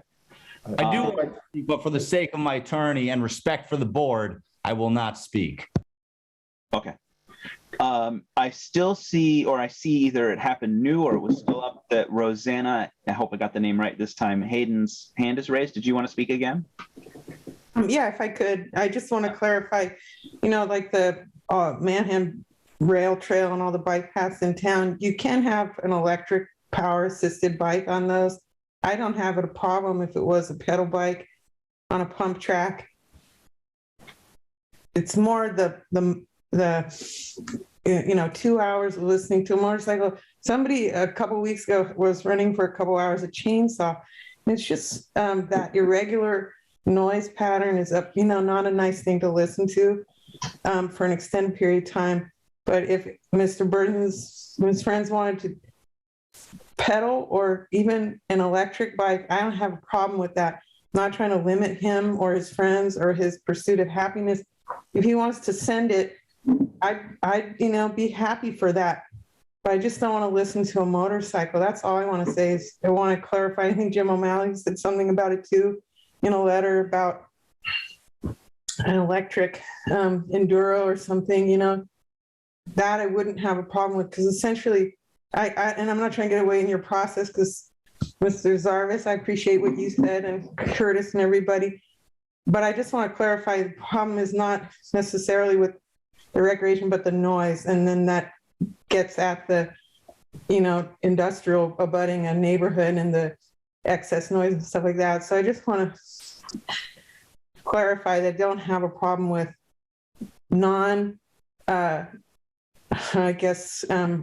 engine type use. I don't have a problem with electric bikes or pedal bikes wanting to have a pump track. That's all I wanted to say. Understood.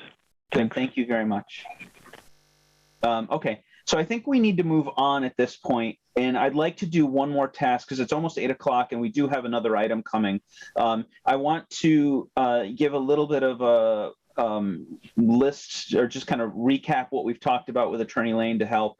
I know a lot comes at you, and I apologize for the sheer amount of everything that we're coming at you with, but that's just the way it is. And I'd also like to ask Curtis to help out too. And I'm going to start with Curtis, if that's okay. Right now, we're looking at, and I'd like to start the drafting process for a potential decision. It's just a draft. We'll modify it. We have more talking to do. There's more presentation to do, but I'd like to begin that process. And there's a few conditions that right now I'm looking at. One is the disallowing, would maybe combustion vehicles be a better way of saying that? I can draft some language that captures various different solutions if you're interested. Yes, please. If for the next meeting, you don't have to spell it out now, but I'd like to start that process so we have something that we can work with. Also, the conditions we'll need some in that example that will state some of the stuff we've already talked about, like that the dog area is for personal use only, that the sound of music will mirror the hours of operation. Now, I know Attorney Lane's going to come back with some stuff and we may tweak that, but if we could just get some starting language so that we have starting language on both ends that we can work with, I'd like to start moving us toward a decision. This has gone out quite long. I really don't want to have to come back, Attorney Lane, for another round after the next meeting. So my hope is that we can close the public hearing and make our decisions at that point. We may not. It's not just about me, but this is a situation where the applicant, we talked about this. It's a very strange situation that there's been some violations that have been reported, and keeping this going out on and on and on is not a goal that this planning board has. We'd like to come with resolution and move forward. Is there anyone on the board that has any other conditions they'd like to recommend to Curtis, specify to Curtis be included at this point? Didn't you have one, Danny? Yep, about the drainage swale. It was just on the western property edge, just when they extend the swale, that extra 70 feet to just what's the right word? Just retouch or just reestablish the existing swale there, because it's kind of grown in with the grass. So just when they drag the backhoe, just drag it and reestablish the stone there so it'll function properly. Got it written down. Okay, I think that's. I'm sure you can write it much better than I just probably not articulate it. So Curtis, we'll let you kind of come up with that. And we'll review it next meeting. Now, as far as Attorney Lane, with our discussion, I think you went through a lot of good information in your presentation, and some things that stood out that we need to touch on, I think, are maybe the modification of the snow removal. The light might be too high, it might be over the limit. Having the photometric plan, see, we can learn.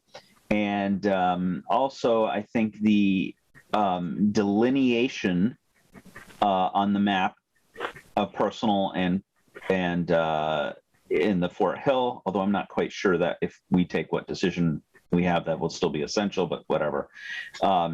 The egress or curb cut, it's definitely something we need to see that's on the map. Am I going too fast, Attorney Lane? A touch, give me 1 second. Yeah. I'm also taking notes, and Attorney Lane, I can email you what I've taken as notes as well. I'll check in with you too, Curtis. Somewhere between the two of us, there'll be an accurate representation of the board's desires. One would hope. All right, I'm sorry, Mr. Zarvis, go ahead. Okay, so I think I left off with the information about the curb cut. At that point, I just got mentally blanked here. Guys, help me out. What did I miss? Curtis? So I have a couple other things. You requested some, at least that I solicit commentary from the following two departments. One was the fire department, and the other was the schools department. Right. Just to see if they had any commentary. The jumps and dogged area for personal use only, delineation of uses. Those are the only two requests that I have that were not specifically enumerated by you right there. Okay, so I think we pretty much covered. Although Harry and Jeff both have their hands up. Okay, I saw Jeff first. Jeff?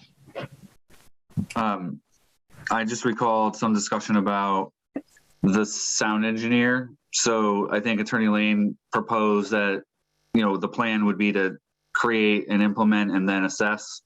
And then you heard like a question or feedback, whether a sound engineer would be consulted in the design phase. And I think that was left a little bit unresolved for how the board prefers to move forward with that.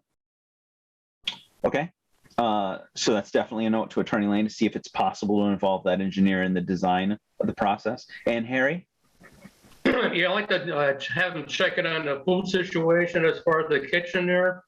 Oh, that's right. If he doesn't have a kitchen, I like it to take it out, possibly give him that access or make him competitive with everybody else in the city.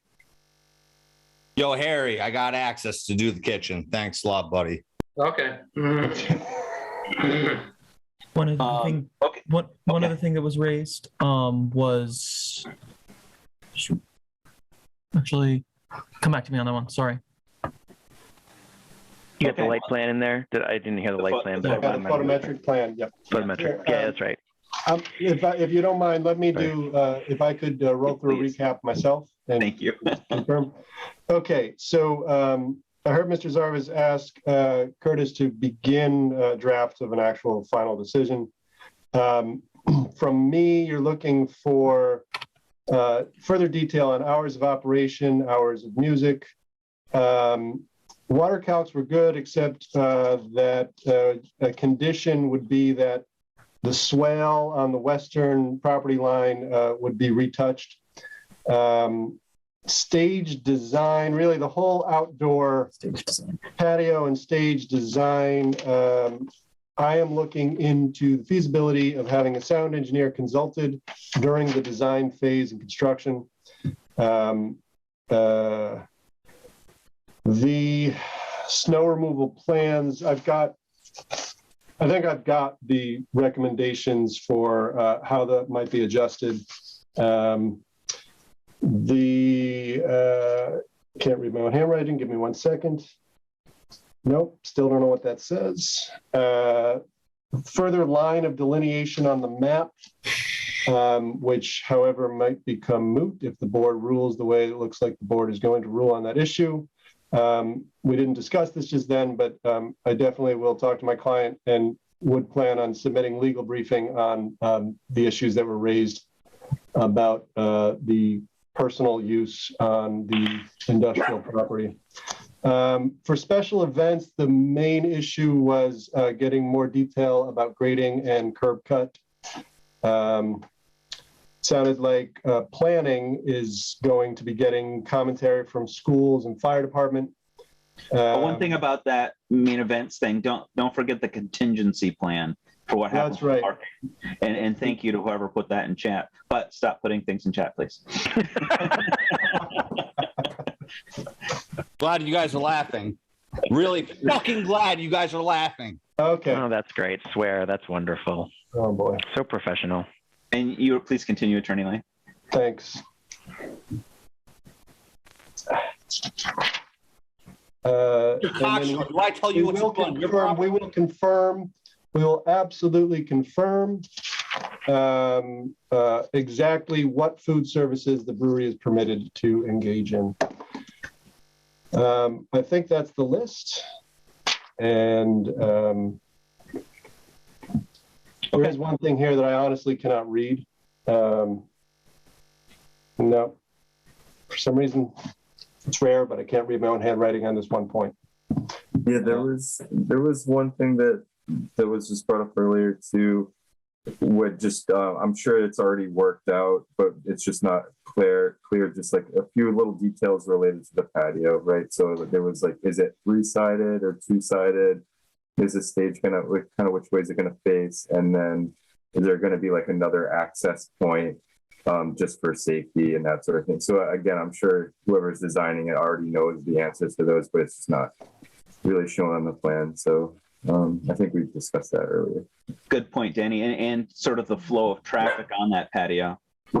Yeah. Foot traffic, obviously. Right. Okay. I think that's everything. Anyone on the board catch anything we missed? All right. So I want to kind of just raise one point to make sure that we can move forward. With regard to our commentary on the recreational area and the modification based on disallowing, however Curtis words it, combustion, there may be disagreements. Attorney Lane, you're going to look at this and bring us some new information, and we will, of course, as I've said, be receptive to listening to it and considering it fairly as we do with everything. But I think that in order to make sure that we can get to a resolution, I just want to, if what you have to offer for us is a legal opinion, it would be great if we also got our city attorney to provide commentary. So if that's forthcoming, let's just lay out now that it may be a great idea for whatever you're coming out with to pose that to our city attorney so we have both responses. Right. That sounds fine. If we decide that we are going to submit some kind of legal briefing on that, I can reach out to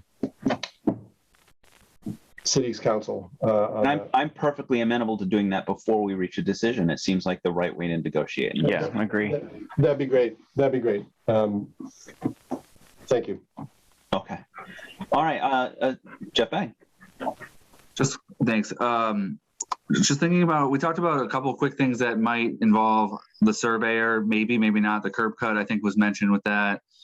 And then I don't know how long it takes to talk to any kind of lighting consultant, but kind of with those two aside, those are, you might rely on other people for detailed information, but short of that and maybe the legal briefing, it doesn't seem like there's this long need for a very long and like 60-day continuation. So I was thinking about this idea, talking about this next meeting coming up quicker than others so that we can keep track of what's going on.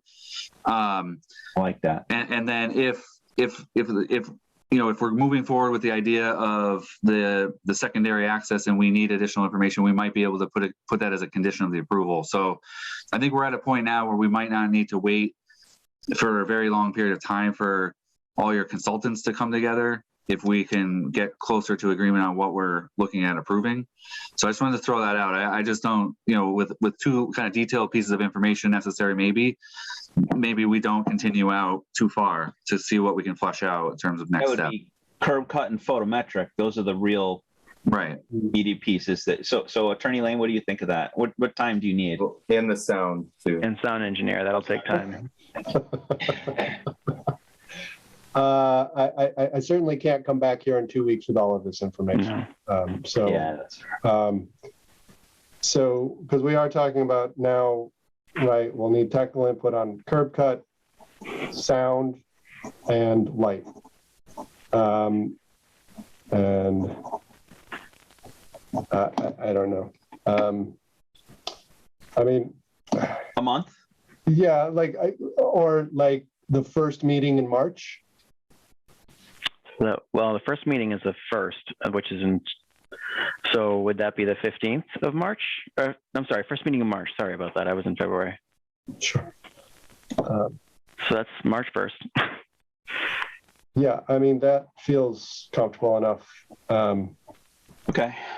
But I would hope that, my hope is that we'll be able to wrap things up at that meeting. Who knows how it'll go, but Jeff, I know that doesn't quite cut what you wanted, but I do, as much as I want it to go fast, I have to respect the applicant's needs to give us what we're asked for, and it's really on us. We're the ones asking for this, so it'd be unreasonable not to. It's fine. What's worked is picking a date to kind of peg for the submission so that other people can have time to review the information. So if we looked at March 1st for the hearing date, Mr. Lane, did you have like a date that you might be willing to peg before that? Yeah, I think if I can have 30 days from today for submissions, that feels comfortable. And the amount and intensity of these submissions will depend upon a conversation that I've yet to have with my client. Yeah, I understand. And that would put us to March 1st. Okay. So then we would meet again on March 1st with you doing the submissions after, I think you said 30 days from today. Yeah, so February 18th on submissions. February 18th. Okay. That'd be great. Yeah, that sounds perfect. I do want to note to the public that I don't think, just personally, and to the board as well, that I want to close the public hearing component at this point. I think that it's okay to take final input after we come out, after we hear the feedback of because he's presenting new information to us. I think it's important that the public still get a chance to comment. So I'll let that happen at the beginning of next meeting unless anyone disagrees. And at this point, I'd be looking for a motion to continue both the special permits for Fort Hill and Birch Hill Farm until March 1st at 6 p.m. So moved. Is there a second? Second. Giving that to Ken. Okay. All in favor? Danny? Aye. Chris? Aye. Harry? Aye. Ken? Aye. And I am an aye. Thank you very much, and we'll see you on the 1st, Attorney Lane. Thanks very much. And if you could let Jesse know, Curtis. Oh, and there he is. I'm here. The conch is yours. All right, thanks, I think. So moving right along, next item on the agenda, public hearing for Gabe Schuchman applying for a special permit to construct and operate a drive-through restaurant at 93 Northampton Street. So I think we heard from a couple representatives earlier. Is there someone here who wants to do a presentation or let us know what the plan is? Yeah, Patrick Bogle here. Can I present my screen? You got it.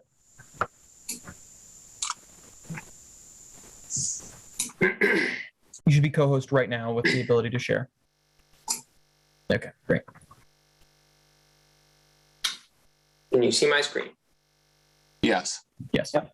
Okay. All right, like I said, my name is Patrick Bogle. I'm with Howard Stein Hudson, representing Allrig USA. Would you like me to just go through the plans, or do you want to do the A&R first? Whichever you prefer. I mean, it's your choice on that front. Okay, great. I'll just do the plans first because I feel like it's smoother if I do it that way.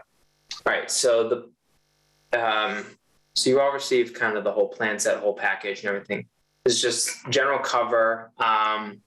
Goes through all the zoning. We're in the HB highway business with wireless communication overlay district. These are all the dimensional regulations. They have, showing that we meet all the minimum lot, minimum width, frontage, et cetera. Parking space requirements, outlining the project team, just general sheet index, et cetera. So this is just a overview of the existing conditions, outlining the proposed parcel here, which is a small parcel that's being carved out of a larger parcel here, which is denoted as 93 Northampton Street. It's lot 113. So this is the existing conditions plan. The existing, so it's kind of a little awkward here, but north is facing this direction towards Northampton Street, and south is going towards southeast is the larger piece of the parcel here. Showing the topography, it flows from west to east. The existing lot topography here, it is used right now as a Easthampton Golf, I believe it's called. Small little building here where you can get your golf balls, your clubs, small little berm where they use to tee off into the larger parcel. Burger King is located here, and I'm not sure if it's still in business. It was a small little restaurant here. A little bit of pavement from that restaurant, which is encroaching on the parcel, and some gravel drive as you enter into this existing curb cut off of Northampton Street. All the utilities. Tasty Top? Are you referring to Tasty Top? Yes, Tasty Top. That's what it was. Thank you very much. Okay, sorry, I didn't know. Thank you. And so this is how you enter kind of the parcel here, existing curb cut here, showing all the utilities and all the surveys information. Demo plan going through how we're removing the existing structure, which was built, I think, in the roughly the 80s, according to the tax information. Showing some erosion control, utilities, which are being removed or cut back, some proposed construction entrance, and we're showing the existing lot line here to be removed, and we're kind of doing a lot line adjustment, which I can go through when I show you the A&R plan in a little bit. Basically removing everything as far as gravel, the existing curb apron here, the little building, any utilities that we're realigning, and then just any demo notes, erosion control notes, etc. Now, getting into the actual proposed project here, we have the Starbucks development, which is going in. It's a drive-through restaurant, and you have entrance off of Northampton Street, sliding the curb cut to the southwest. Sorry, I always have to orient myself with this parcel, and with a full motion entrance here. One-way orientation all the way around. You have the queue that's shown for the drive-through. 24 feet on either side. Full parking per the zoning, 33 spaces. And what's shown here is the employee parking only. You have the menu boards, etc., and a trash enclosure. We are showing some notes here for, as Curtis had pointed out to me, for the master plan, they want to show any potential future connections to the larger parcel that I showed on the previous sheet, that larger 93 Northampton Street as it was, as it currently is. Crosswalks, whatever, going to the existing Northampton Street, which will enter into existing sidewalks that go up and down Northampton Street. The building's pretty small, 2,200 square feet. And going to the grading sheet here. So the grading is was a little tricky because the parcel slopes from here towards the rear here, like I showed on the other sheet. We have these are eco pavers. Is an LID stormwater measure. We have a infiltration artake chamber, which takes the clean roof runoff from the proposed building and infiltrates that. And these are also used for infiltration on the parcel. And they outlet any overflow towards the rear of the property. We have a LID kind of low impact development, LID, sorry. Rain garden here in the front, which takes some of the front apron, the majority of the front apron stormwater and treats that before it enters into this swale that runs along the northern side of the property here, adjacent to the retaining wall, which is needed for the slope to retain that and get some pretty gentle grades throughout the property here. All the information shown basically for top wall, bottom wall. Flow is coming in here. It'll enter and it goes towards this catch basin, and it'll go into a water quality unit before it enters out. So full stormwater compliant reduction in pre and post of the site, full TSS removal, meeting all the Massachusetts stormwater requirements.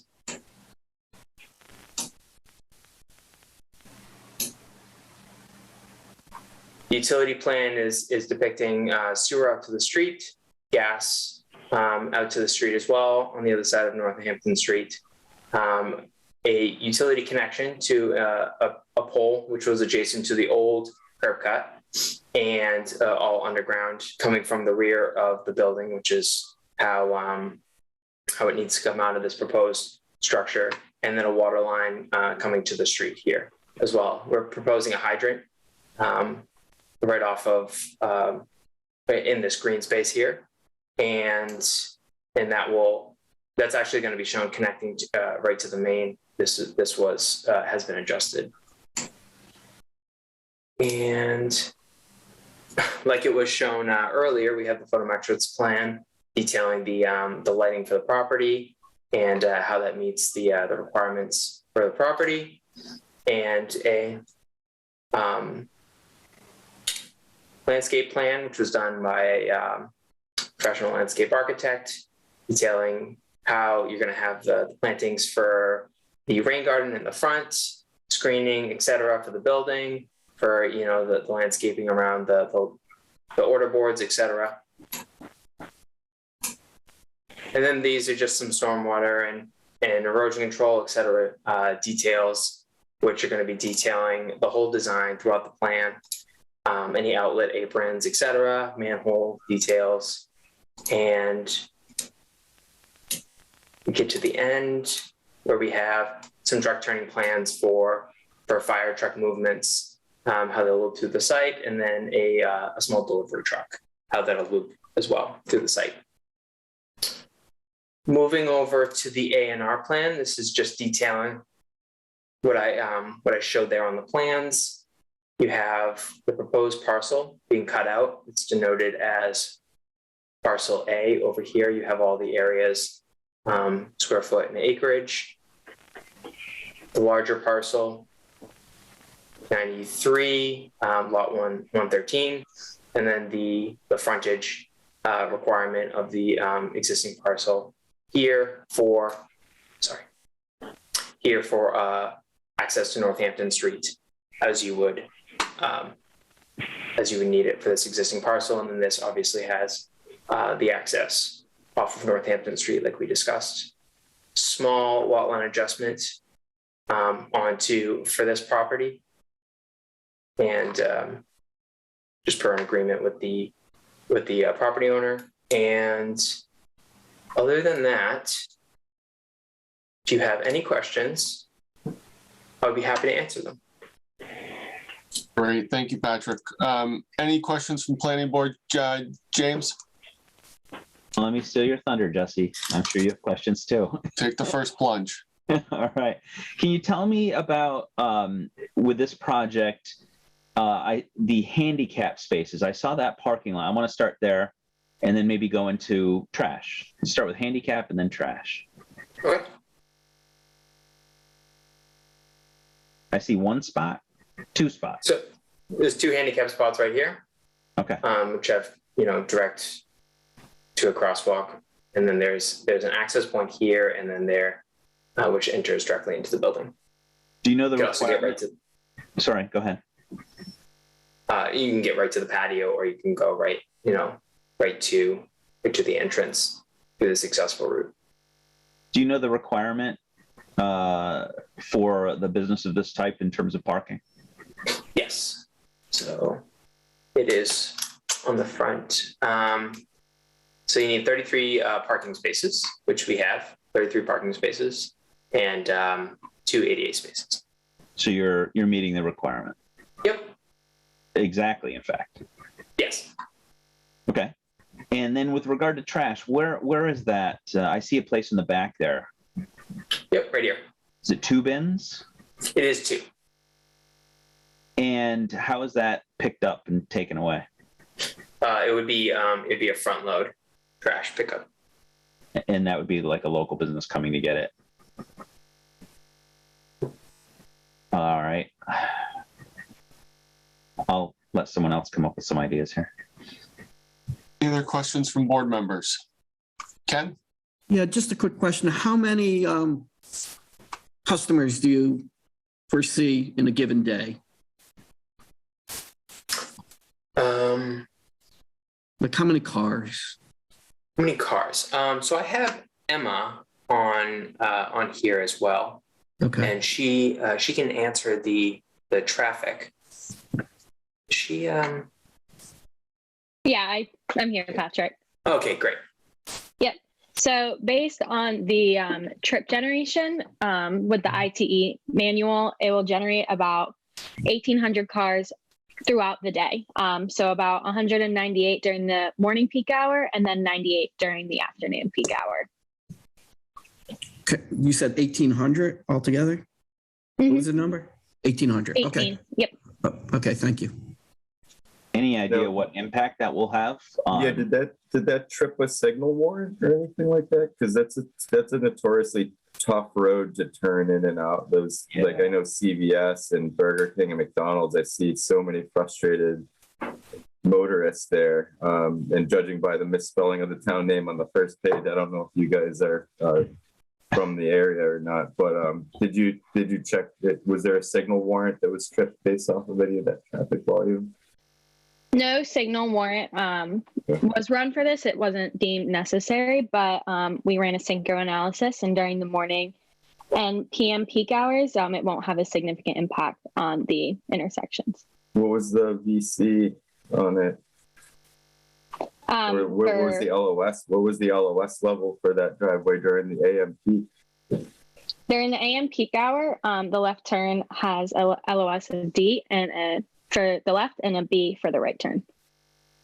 Do you have that study visualized anywhere?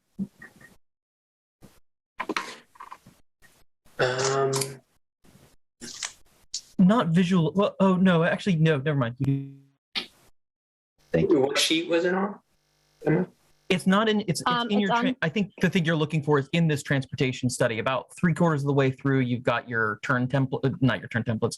Your what kind of counts you'll have at each turn. The synchro there. Yeah. Yes. Can you the tell I'm table's not there a on traffic page engineer? 22. Yeah, peek at that so we can share it with everyone. So I think it's 24 after the title page. Can you see this? Yep. This Okay. is perfect. Is this weekday AM that we're looking at? Yes, weekday AM and PM. Okay. So 740 right, 1,025 left. And when were your turning counts taken? When did you guys take your counts from? You have like the day and the time, like the. Yes, so they were taken. Give me one. On September 30th.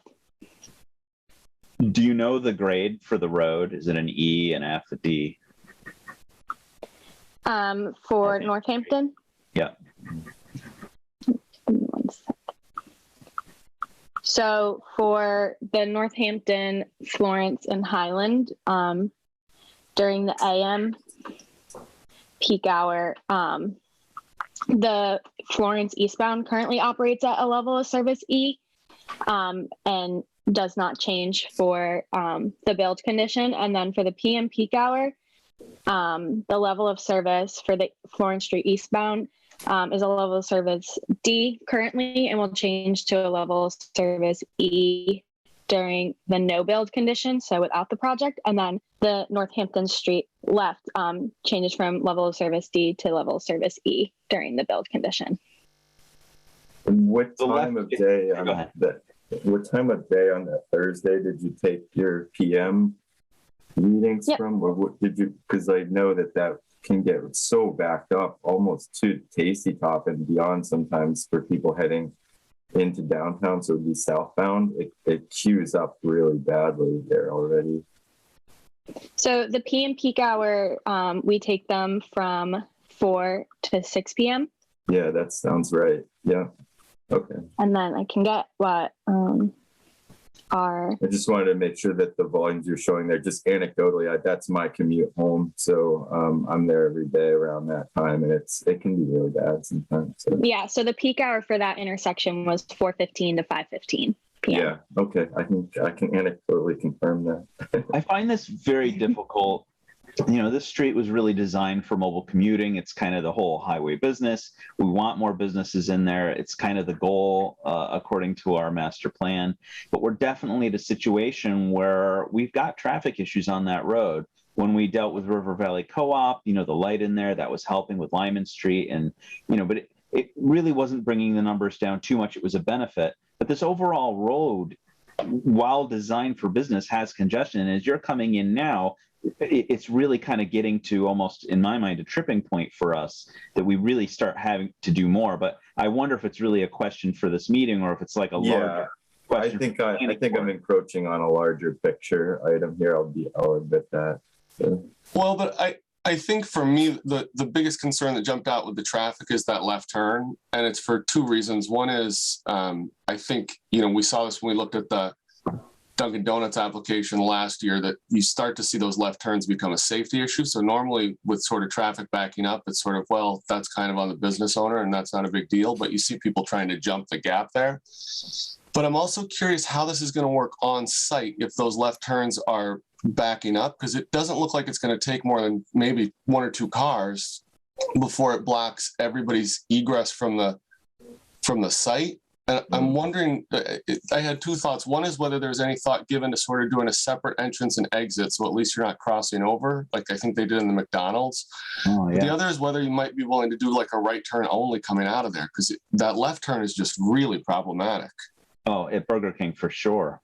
And you put another one right next to it, that's only going to get worse. It just seems like I mean, the part where you're stacked up and you can't get out of the lot, that's one thing. If that happens, I think it'll just frustrate customers. But I think it's almost like you're asking people to try to make a dangerous left turn. And that's the part that scares me coming out of there. So I don't know, maybe that's Patrick, a question for you, but any thought, I can either entrance, exit separate or right only?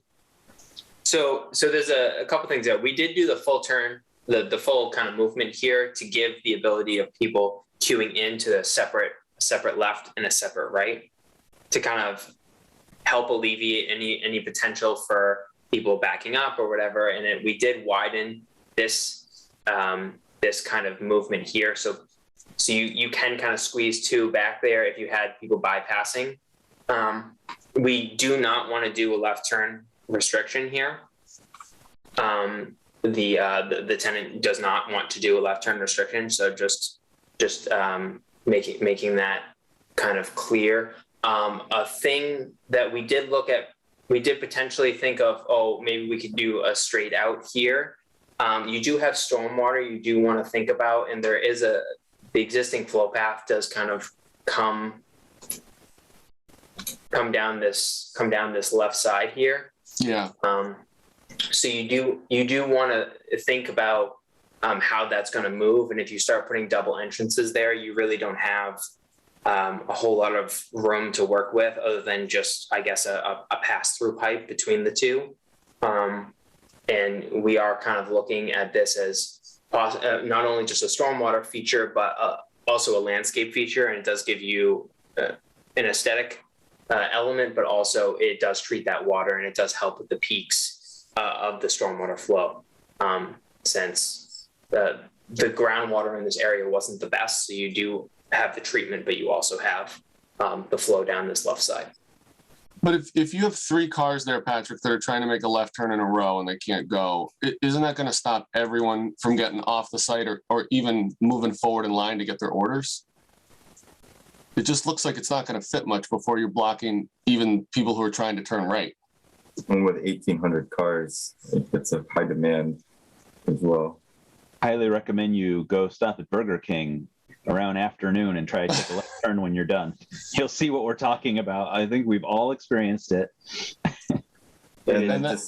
I do understand the aesthetics of the plantings, and I think the rain garden is just a wonderful idea, but there are solutions around it. There's underground storage chambers and sumps and catch basins that there are ways around the stormwater. So I don't think that's necessarily a complete reason for saying that you can't go straight out the site and separate the left, because there's definitely creative solutions when it comes to stormwater storing underground and chambers and that sort of thing.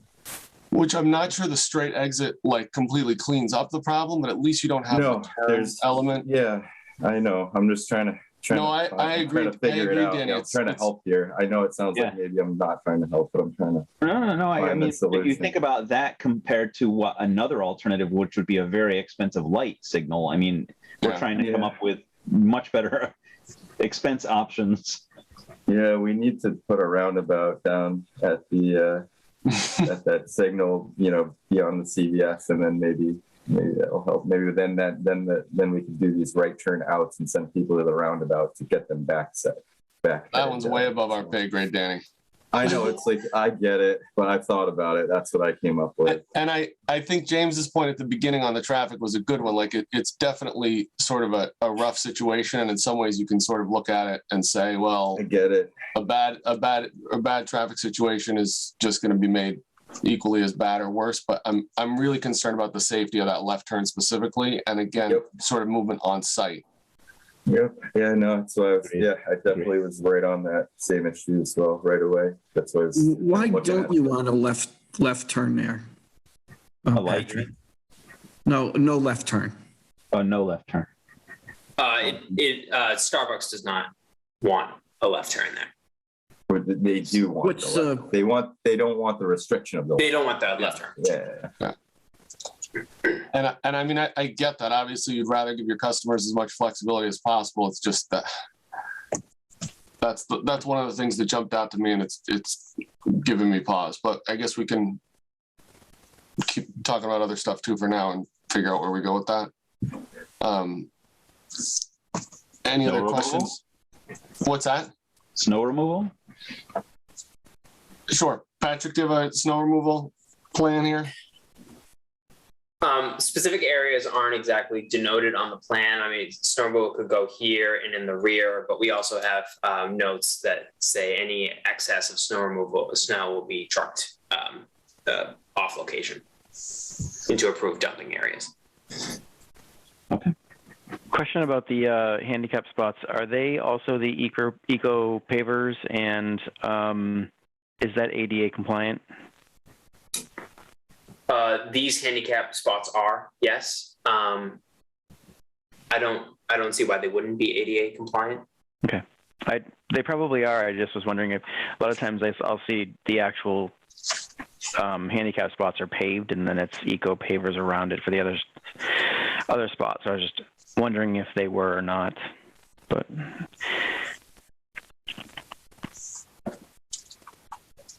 And you've done the truck turning for the trash so that the trucks can come in and turn and back up into those dumpsters and get the trash and leave? Well, the trash would be it would be a front load. So it would come and then it would move out the site. Gotcha. Good. Okay. What about the inside? Oh, I'm sorry, Jesse. Nope, go James. So the inside of the building, do you have a breakout view of what's going on in there? I don't capacity. I don't believe that's been completed the inside design yet, but they'll need to submit that as part of their like their shell package to the building department. So we're definitely going to continue then. There's more info coming. Well, as part of the building department. Are you looking for a floor plan, like a breakdown of kitchen versus seating area and things like that? Or are you looking for like renderings of the interior of the building?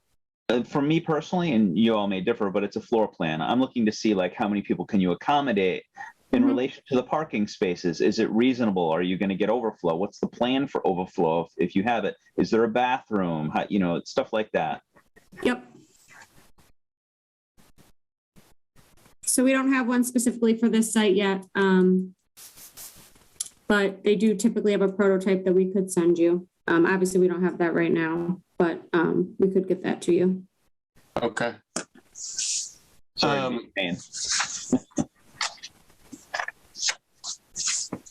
Is it a one-story? Yes, sir. And typically, just, from 30,000 feet, they're less than 50 occupants. It's about a 50-50 ratio, kitchen to dining. What about signage? I think I see something there that says on the map. I can't quite make it out. That's a thank you exit only sign. What other signage is there? There is there's a monument sign here. Oh yeah, there it is. And then there are various like one-way signs, employee only signs, etc. on the throughout the site. I'd love to see what the site will look like too, like an external rendering, like just have an idea of, what it's going to look like. This was submitted with the package. Perfect. Excellent.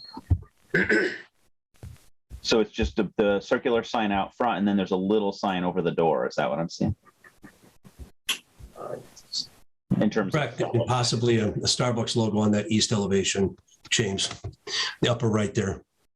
Okay, got it. But that will all be, submitted by the tenant per ordinance, separate application, of course. And Patrick, can you speak to the lighting that's going to be on the site, or somebody?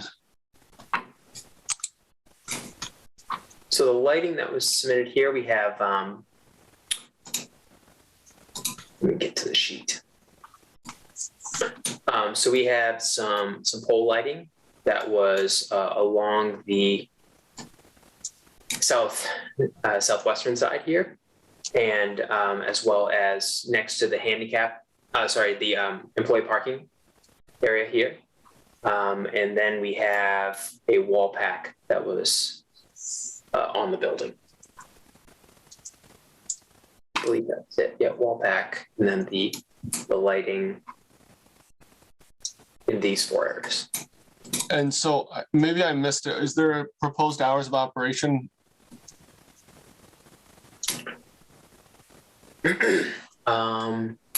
Rachel, do you have that information? Hours of operation?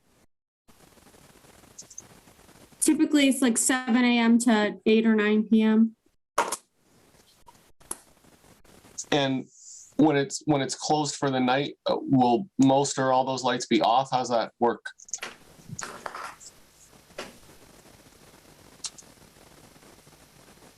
I'm actually not sure of that, but we can ask that question. Great, thank you. May I ask, of those parking spots, how many are designated for employees?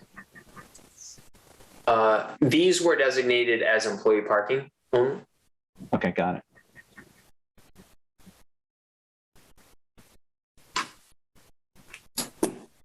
Do you expect to have deliveries? Yes, they will have deliveries. And also in the traffic management plan, we designated that they would figure out when the deliveries would be done at off-peak hours. So as part of their plan. Where would those delivery vehicles go? They would just enter the site, offload, and then cycle out. So they'd park in a parking spot, basically. These are smaller trucks. Yeah, they're box trucks. They're small box trucks, yeah.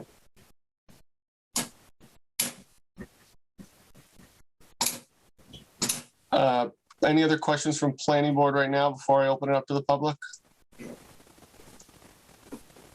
All right, any members of the public with any questions or comments, you can raise your Zoom hand or turn on your camera and raise your hand, or *6 or a *9 on your phone.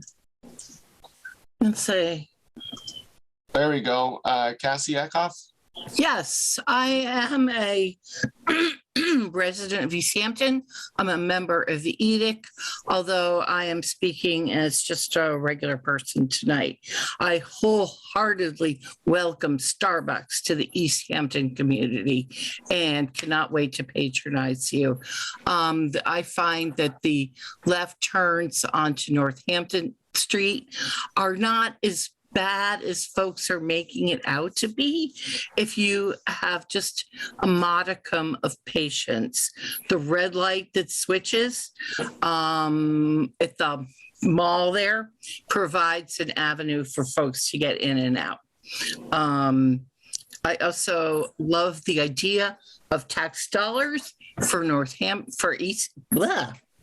happened to me? For Easthampton. And yeah, I think all this, yeah, let's welcome these guys. Thank you, Cassie. Anybody else, comments or questions? I want to state again for the record from staff's perspective, someone typed in chat earlier and we're not recording anything from chat into the public record. So if you want to make a comment, feel free to make it during this public comment period right now. No pressure. Thank you, Curtis. Not a lot of people are just checking. If you're having any trouble, again, you can turn on your camera or just unmute and ask to address. And planning department, any comments, questions, concerns that need to be addressed? Oh, sorry, Harry. Yeah, how do you heat in this place? Is it going to be a furnace, or what's going to happen as far as heat? Heat and air conditioning, how's that going to work? I'm sorry, I could not understand that, Harry. Are you talking about heating and air conditioning? Yeah.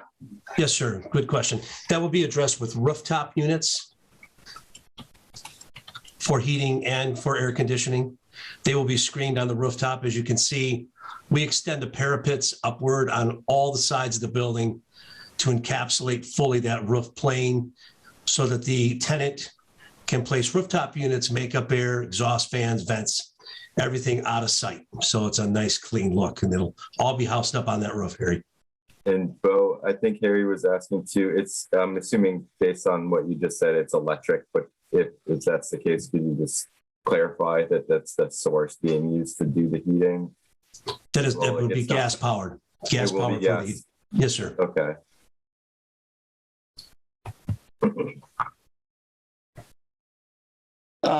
Thanks, Danny. Yeah, no. Chris, Danny, I looked at the stormwater plan and it didn't see anything that jumped out to me, but you guys, as usual, any thoughts? I saw Chris had his hand up, but I actually thought it was really well done. It was everything checked out. Calcs were good. They followed the mass stormwater regs, and I thought there was some green solutions in there. And for once, I don't really have many stormwater comments aside that if there's a condition to straighten out the exit, that I don't think that rain garden would preclude that. I like I said before, there are ways to still capture the stormwater, though not as elegantly as a beautiful rain garden. But yeah, that's a long-winded answer, but no comments. Thanks, I have the same comments. It was good. I have no comments on it. I'd like to keep the rain garden if we can. Curtis? So I have a couple of comments from city departments, and we also have Captain Dan from the Easthampton Fire Department. Dan, do you want to go first? Because I'm trapped here either way. Sure. Thank you, Curtis. Just as a point of information, there is a moratorium on natural gas, so you're going to have to make provisions for LP. If you're going to do that, it's going to have to either be an underground tank or above ground tank. And I'm not sure as far as the demand goes, what size that would be. So it's something you need to take into consideration for the planning on the site. Mm-hmm. And the other, I'm sorry? That's great input. Thank you. Yeah. And then Bo, just so you know, if it's above 10,000 gallons, you're gonna have to permit it with the state fire marshal too, which is just more legwork. So just FYI. The correction on that, Dan, it'd be 2,000 gallons on the LP. Oh, for the LP, sorry. I deal no, that's with okay. hot mix asphalt, so I'm used to 10,000. Right, which is 10,000. You're correct on that, yeah. So Sorry. it would be, Well, it's 2,000. It would be 2,000. You'd have to go about for that. a land license for the city and come, go before the city and the city council and stuff for that. If it was above 2,000. So again, it depends on what the demand's going to be on your BTU. The only other thing was, right now I'm just waiting for I submitted our apparatus specs to I believe it was Dan Hazen. So I'm just waiting to hear back from him as far as that goes with our access on the site. And the only thing I was just going to throw out here was, I know you're talking about the left turn and everything. Would moving the building back help with that at all? That's just, I don't know, something off the top of my head. Thank you. Yeah, Dan, I had the same thought, I think, and it's one of the things that with any of the left turn stuff, the further back that building goes, it might give more time for people, at least who are waiting to go left, to not block people who are trying to make the right turn. But so if I understand what he was just saying, is this turning information not based on the specific equipment, or is this the response? Yeah, so I actually wanted to jump in here. This is the response. This is the most accurate and the largest template that you gave us, that you gave Dan. So this is a response and an update to your fire turning templates. Oh, could you send that to me, Patrick? Yes, I'll send it over to you. Yep. Great, thank you. Other comments or questions from planning board members? Curtis, were you going to do the other department heads? Yes. Okay. So there are 4 total other comments. The Board of Health commented that permitting for the Board of Health is going to be necessary, obviously, for the site and is outstanding as of right now. It will depend on specific floor plans, which is another topic I'll bring up in a second. The city engineer reviewed the site as well and supplied the following comments. The stormwater design looks good. Significant reductions are made in both flow and volume, with stormwater with volume being retained on site in line with the city stormwater ordinance. Our stormwater drainage discharge locations establish drainage pathways, and how far will riprap extend past the outlets? For layout, the engineer highlighted, has the applicant looked at the design of McDonald's that has a similar layout but with a separate entrance and exit? And the engineer also asked, will the sidewalk that we see in front of 93 Northampton be extended for the duration of that parcel? Width of the parcel. Yeah, so just to kind of go into that, the sidewalk does go along the full frontage here with the crosswalk in the middle. I believe one of your comments was related to drainage paths. Are they established pathways already? Yeah, the drainage does flow in the same pathway that they do existing. And the riprap is shown here, and we do have details specifically. Sorry, I'm kind of guessing at page numbers here. We do have a detail relative to riprap and specific sizes of pipe dimensions, and then you match them up, and that's how they'll get constructed. So, got it. Right. Then the conservation agent commented this is not in the area of a jurisdictional wetlands, but she commented that to the northeast of this site, so up on this plan, sloped down from the site, you have jurisdictional wetlands on the remainder of 93 Northampton, and she proposed that the applicant should take special care and use best practices during construction, which they've proposed using straw wattles, for which they provided details and various different other methods to prevent siltation and infiltration. So, and last but not least, the Historic Commission, or through their agent, Assistant Planner Jamie Webb, commented that the structure on site that's proposed to be demolished is not subject to the demo delay. Thanks, Curtis. And did you have something else that you wanted to address too? A few other minor things. So one thing was the interior of the structure. The applicant signaled to us during pre-application that they would not have, they might have like a hypothetical interior for the structure, but that the future tenant would really be in charge of the floor plan.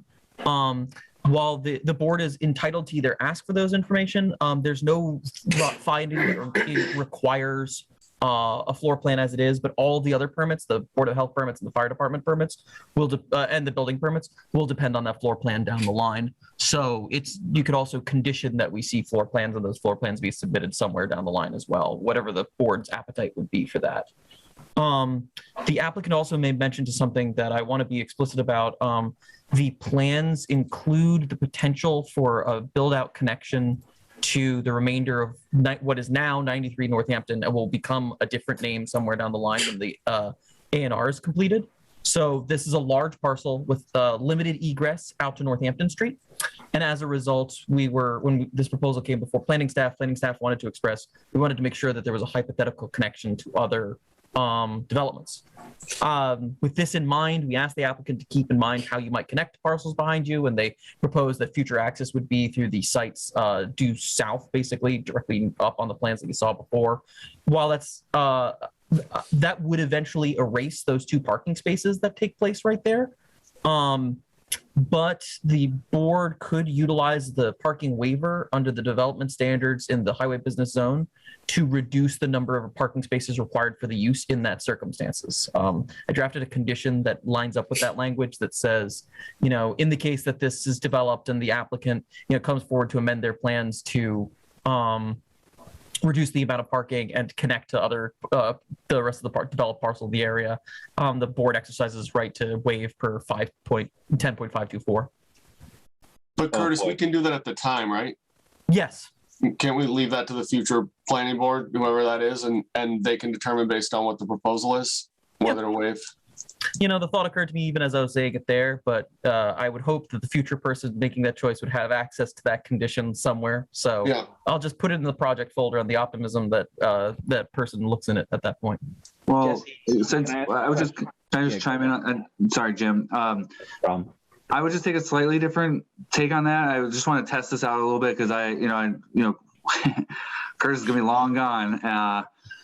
So I just wanted to set up a situation where we're actually really thinking ahead, that this board acknowledges the fact that there could be less parking.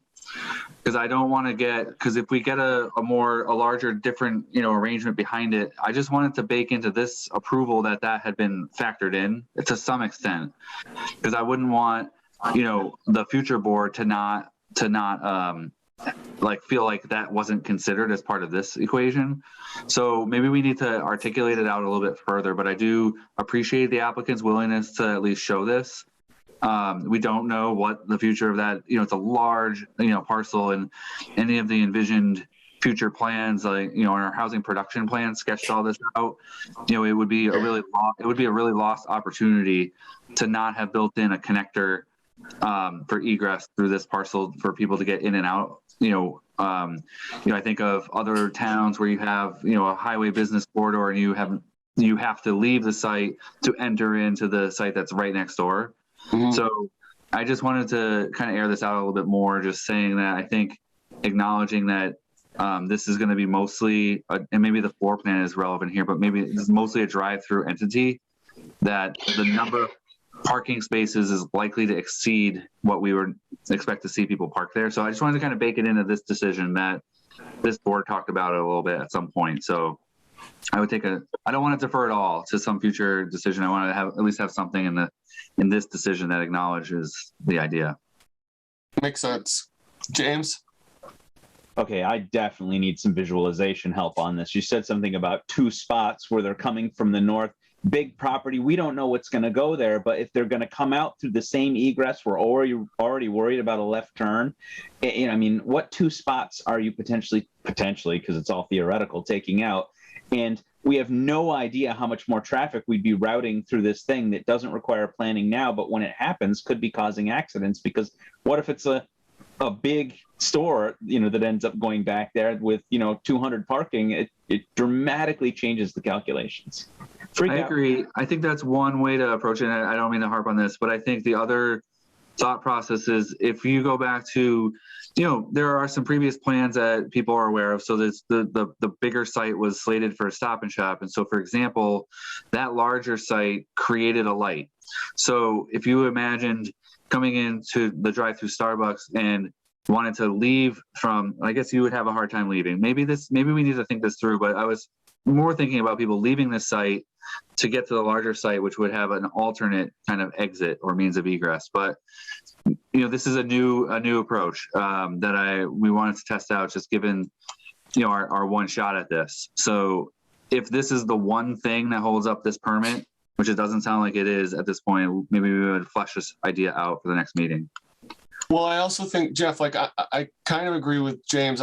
Like I said, I certainly wouldn't be comfortable granting a parking waiver on that condition, but I would be comfortable having a condition that acknowledges that this is likely excessive parking, and if there's an egress on a future plan, that they can come back. We understand that they can come back for a waiver, and we understand that concept, but it does seem hard to grant a waiver for a project that we haven't seen. Yeah, and I'm sort of thinking like James, in an ideal world, it takes some of the traffic flow off this site, although I'm not sure how that works when this is only a one-way circle, but it also might do the opposite and bring more people in. Patrick, yeah?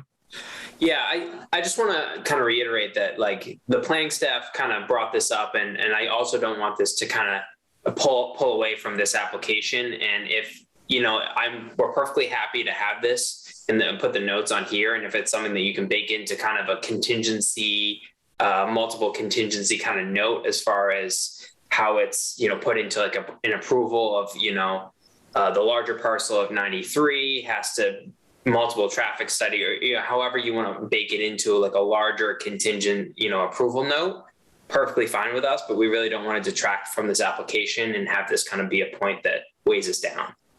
If you know what I'm saying.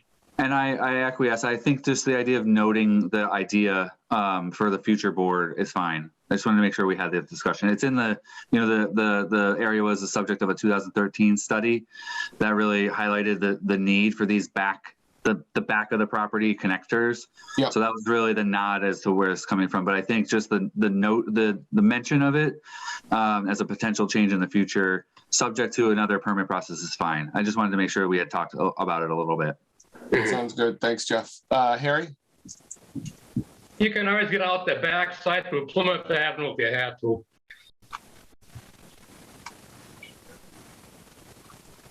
Oh, for another egress from the back site? Yeah. Yeah, we'll worry about that whenever that's getting developed. Any other comments or questions from planning board or planning department? Any other comments or questions from the public?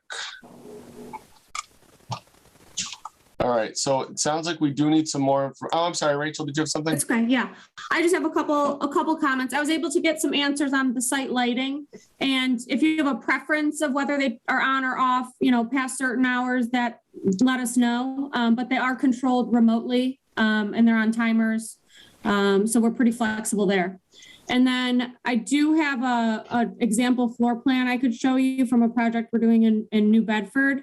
Yep. I don't know if I can share my screen or not. If I have that. Oh no, I'm sorry. Let me 1 second.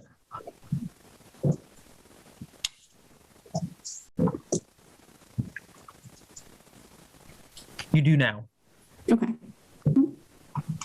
It says host disabled participant screen sharing. Hold on. Really? All right, let's try again. Let's see here. Hang on. Yeah, it still says disabled. Does Patrick need to stop sharing first, or is that not matter? Patrick, maybe you stop sharing, see if that'll work. Yeah,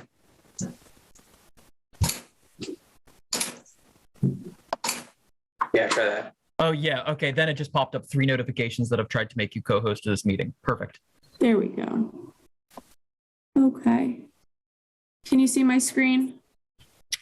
Not yet. It's still dark on my screen. Okay.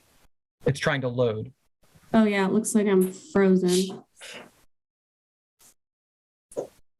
Classic.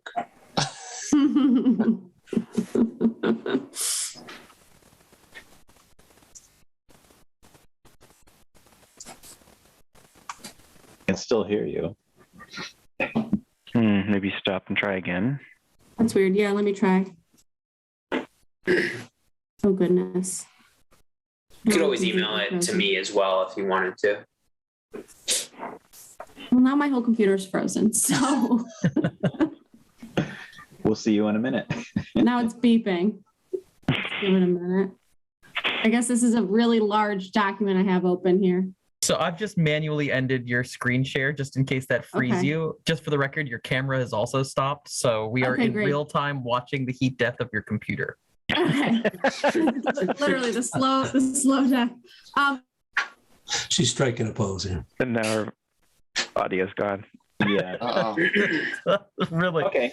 All right, let me see if I can get her to email it to me, and I can.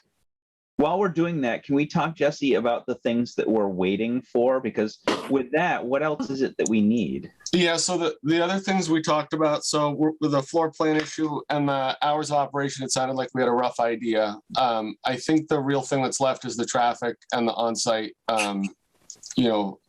flow. And I think one thing, I don't know, Danny, were you asking about getting like a peer review or something of the traffic, or were you comfortable with those traffic numbers? Because we can do that if people think that it's necessary.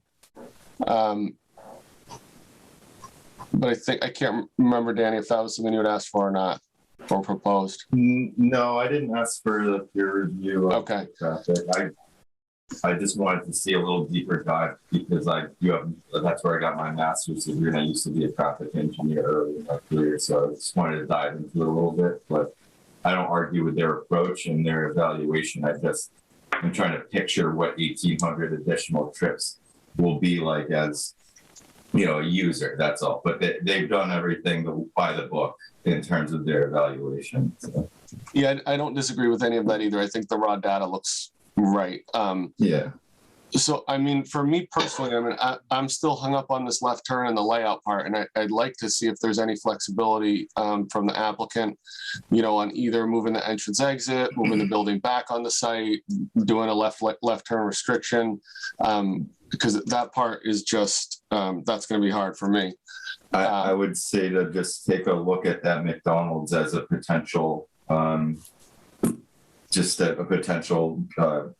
kind of a go by, so to speak, of something that, like, it was brought up earlier in this meeting, that something we made similar modifications and questions to that, and again, the resident, I forget the woman's name, but, she had made it clear that, maybe with a little patience,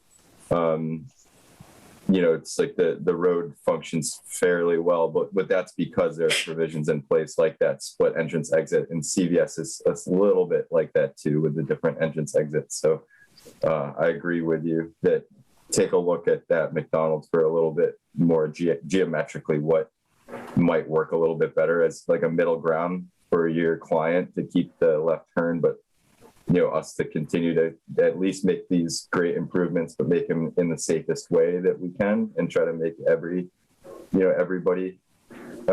like kind of happy here. Yeah, I think a way to make that queuing for the left turn a little bit longer before it impedes everyone else would go a long way to making it safer and keeping the left turn in there. Completely agree. And so I guess other than the traffic, the left turn and the traffic flow on site, and these floor plans, which I guess there's no real rush to resolve the technical stuff if we get them before the meeting, but are there other outstanding items that board members were looking for?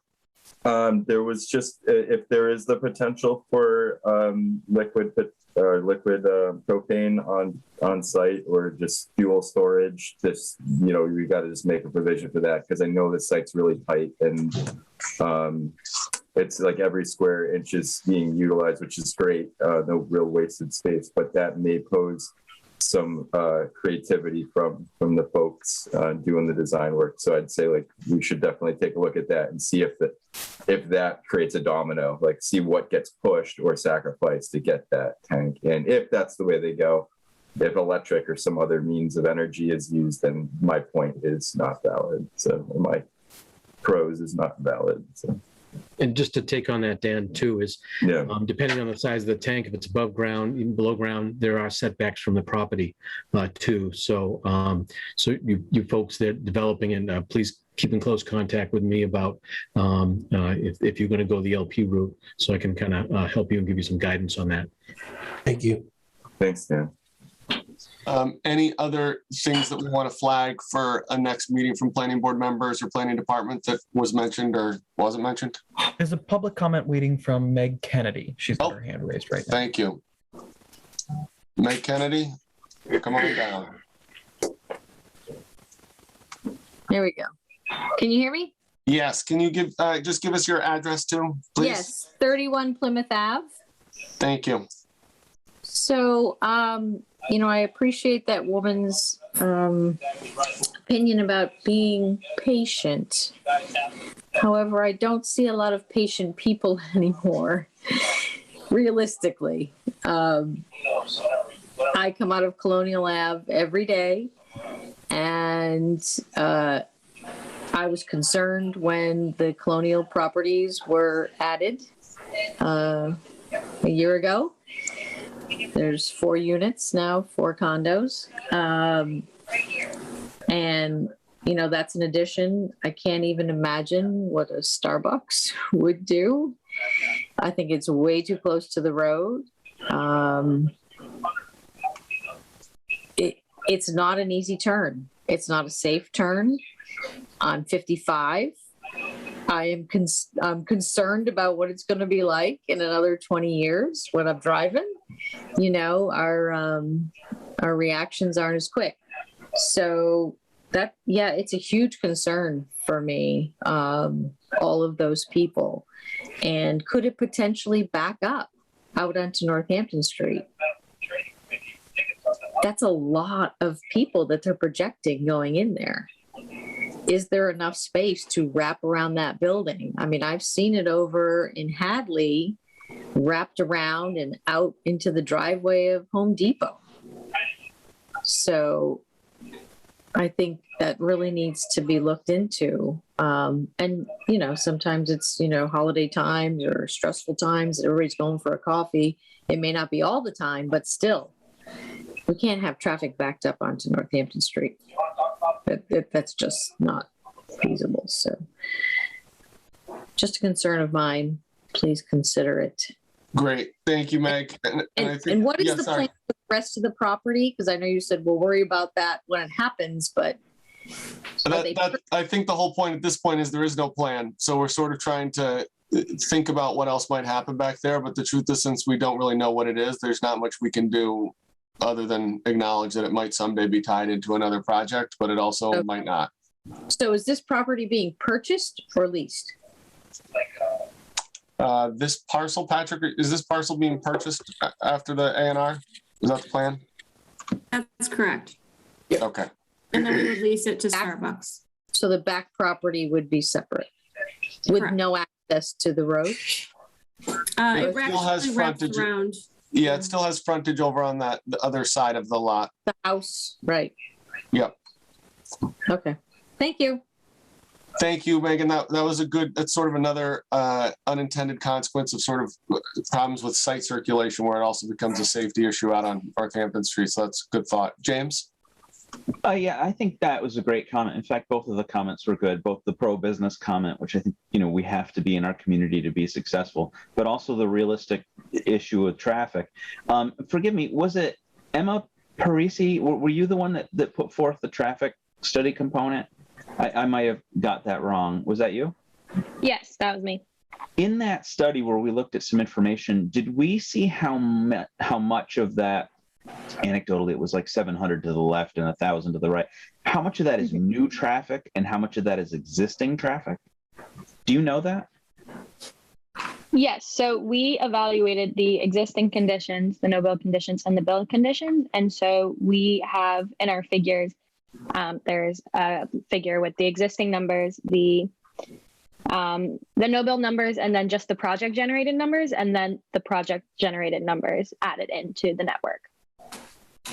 So, right, but I'm not able to read that quickly. Tell me how much of the 700 and let's let's see, the left turn here. Is that 1025 going left? Is that what I'm seeing? Going through. That's the through traffic on Northampton Street. All right, so a left-hand turn you're indicating there is 20. What is that per hour? Yeah, so 20 turning left out of the site during, I believe that's the PM peak hour. And how many of those are new customers coming to your business, and how much of that is existing customers that are using that street? You know what I mean? Well, there's nothing there now, James. Well, I mean, that the point I'm trying to guess is, what do they anticipate are people coming for them, and what do they anticipate are people who are driving by? We saw that data when we had Dunkin' Donuts. You know what I mean? Yeah, so I think that's the left and like just the through traffic. Like there's 1,025 going to the left on Northampton Street and 740 traveling to the right, but that's through traffic. So I think those turns are what the project would add. The 32 coming in from the right. I think Emma, do you have a figure with just the ITE trip gen, basically the trip gen numbers only, without them being added and overlaid to the traffic counts? Because that's what he's asking for. Yes, there should be just a project generated. Just the trip gen numbers. That should be in there, Patrick. That's if you have it handy. That's exactly what's being asked right now. What sheet number? It'd probably be easier for you to pull it up and just go to it. Yeah, so it should be, it's figure 8, so right there. Yeah. So this is what you're looking for, Jamie. Okay, perfect. Yeah. So it's 40 new left-hand turns in that time area. Okay. For this particular, yeah, and she's gonna probably have AM, PM peaks for a weekday and a weekend. Yeah. But it really does reduce that overall number, which seems more threatening, because a lot of it is traffic that's already on the road. I'm not saying it makes it easier. I think it's a very difficult left-hand turn. I am concerned about it. And I would love to see, at the very least, what Danny said about mirroring McDonald's as a design, option. And I know that Jesse mentioned early on the possibility of an in and an out. I love those ideas. I'm concerned about it, but it definitely is smaller than you might think initially, which explains why you're saying mostly it's not really changing the grade of the road overall, because a lot of the traffic is already there. Yeah, I think Northampton Street is already a very busy street. It's really just a matter of the turning out of the business. Mostly, for me, it's mostly the left-hand turn and how that's going to back up. I mean, I think it looks like the AM is clearly busier for the Starbucks, where it was 40 left-hand turns in an hour. Right in. And so, I mean, if you're talking about 40 left-hand turns in an hour, I don't think it's unreasonable to assume that you're going to get 3 cars backed up there, which is basically going to stop circulation on the site completely. Well, Jesse, too, the 34 left in is a similar issue too. That's true, Danny. Because you're going to back up everybody else trying to come through on Northampton Road every time you're trying to take a left in there. This is going to be a hot mess. But hopefully that person turning left in will wave the left person out to go in front of them. We'll see though. It is Massachusetts. Well, Emma, correct me if I'm wrong. The level of service in the AM didn't go down, did it? No, the AM level of service did not change with the addition. Yeah, because it won't back all the way up to your traffic light. It's not that bad, but you're going to get smaller pockets where there's no signals at any of these other intersections. So by the time you get to Florence Road, that's where you're going to get your LOS. And then the following signal is down by, I forget the name of the road, but where the Manhattan River crosses. So you're not going to get really a LOS for this section, but it does back up, and it kind of creates these like small pockets of like 6 to 8 cars that are kind of stuck there at times. But yeah, it's also, I guess, important to mention too that like any development that would be in this parcel would have a similar issue, not just a Starbucks or I guess if you had a busy single family house that had a bunch of people coming and going, they'd probably have a similar thing. I guess that's a gross exaggeration, but I mean any business, right? Any business that would come in is going to have. That's why, like with the McDonald's, that's why we have little tweaks to geometry and setbacks of the building. And that's like, I'm not arguing that point. I just think there's like some like middle ground that is still not quite there, in terms of there's still little things that can be done without completely blowing your plan out of the water at all. Just kind of conceding like a few small things to Yeah, and I think James made that point at the beginning about sort of the nature of the area, which is definitely true. Yeah, I agree. And it is one of those things where it's sort of you're dealing with more of an uphill battle as being new to the neighborhood. But I think that left turn, and I really think it's sort of unique to this business of sort of a drive-through where you have that circulation issue that you might not have if you were just having people pull into a parking lot, that both can block all circulation. And also, I think Ms. Kennedy's point was fair. I don't think it's unreasonable to assume that there may be days where it's backed up out onto Northampton Street to come in. And those would obviously be sort of unsustainable conditions. So I think if we can you can go back and think through this and see if there's any sort of wiggle room there or possible solutions even that we didn't think of. It sounds like that's sort of the last major thing, unless any other planning board members have anything else that they want to at least raise now. Said it all. Curtis? I just want to check for the record and for the expectations of the applicant. So I see a question about how will lighting work at night, which was kind of verbally answered by Rachel Miller. Need the hours of operation, some ideas around traffic improvements. You're going to need to update the site plans to locate where the propane is going to go, whether it's going to be buried or above ground, and if above ground, depicted with the necessary setbacks and pillars, the things that go between bollards. Thank you.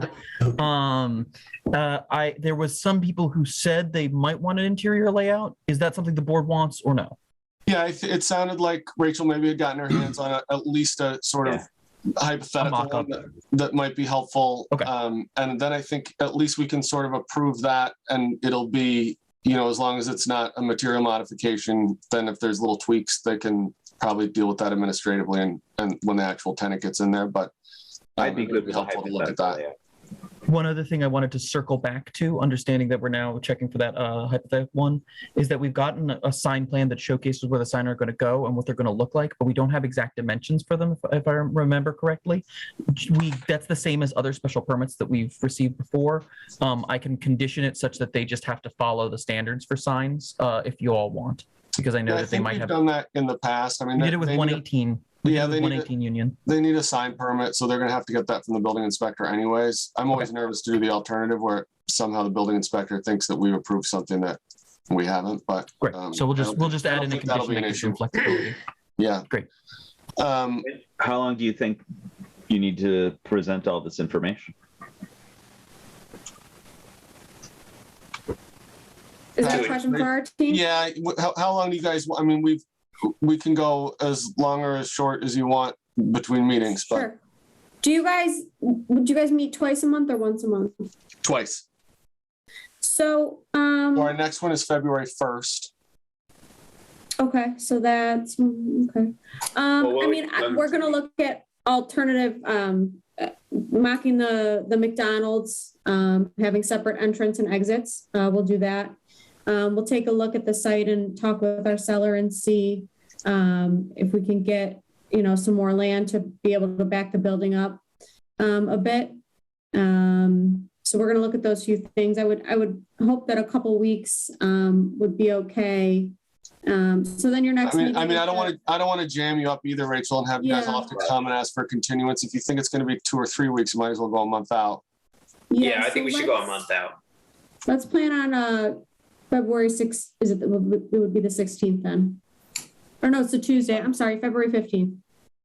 Yeah, and Curtis or Jeff, do we have like a crazy meeting that night? Is there any reason to avoid that one? Okay. Nothing yet for that, so it's fine.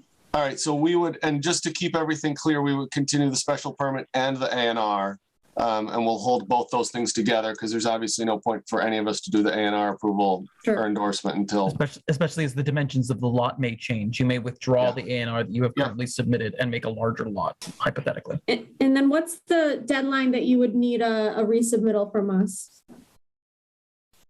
Somewhere at least a week before that. Okay. First, I'd say like a week. Curtis or Jeff, what do you guys think about that? Do you need anything specific? I mean, I think the only thing of real substance is anything that can be done with the entrance and the queuing. I think generally speaking, I think like the Thursday prior would be the absolute deadline. The Thursday prior. Yeah. I mean, I don't know what kind of review is going to be involved other than kind of assessing what you guys have been able to come up with.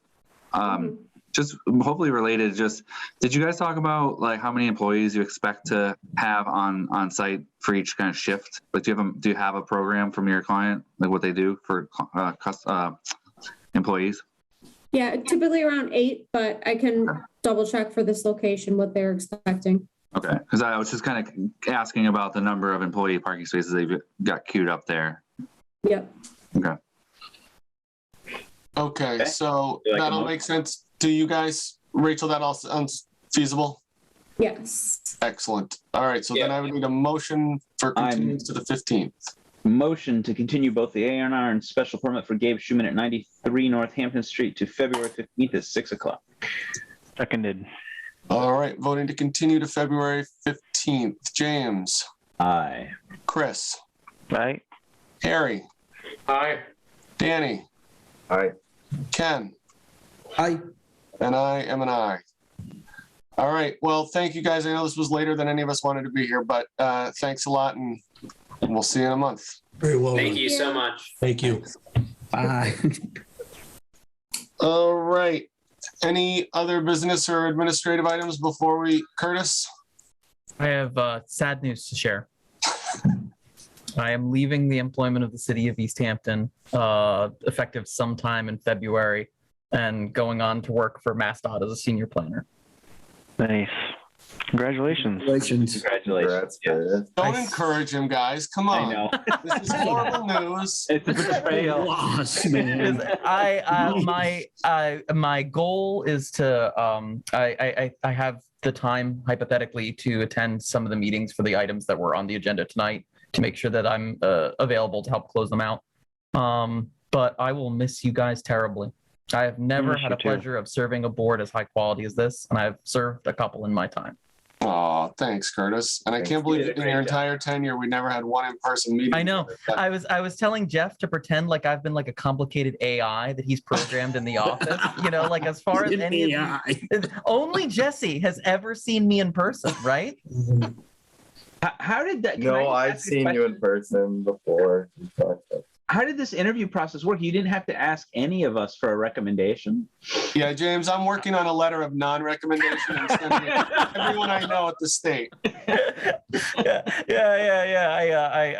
I pulled some context from my olden days in Holyoke.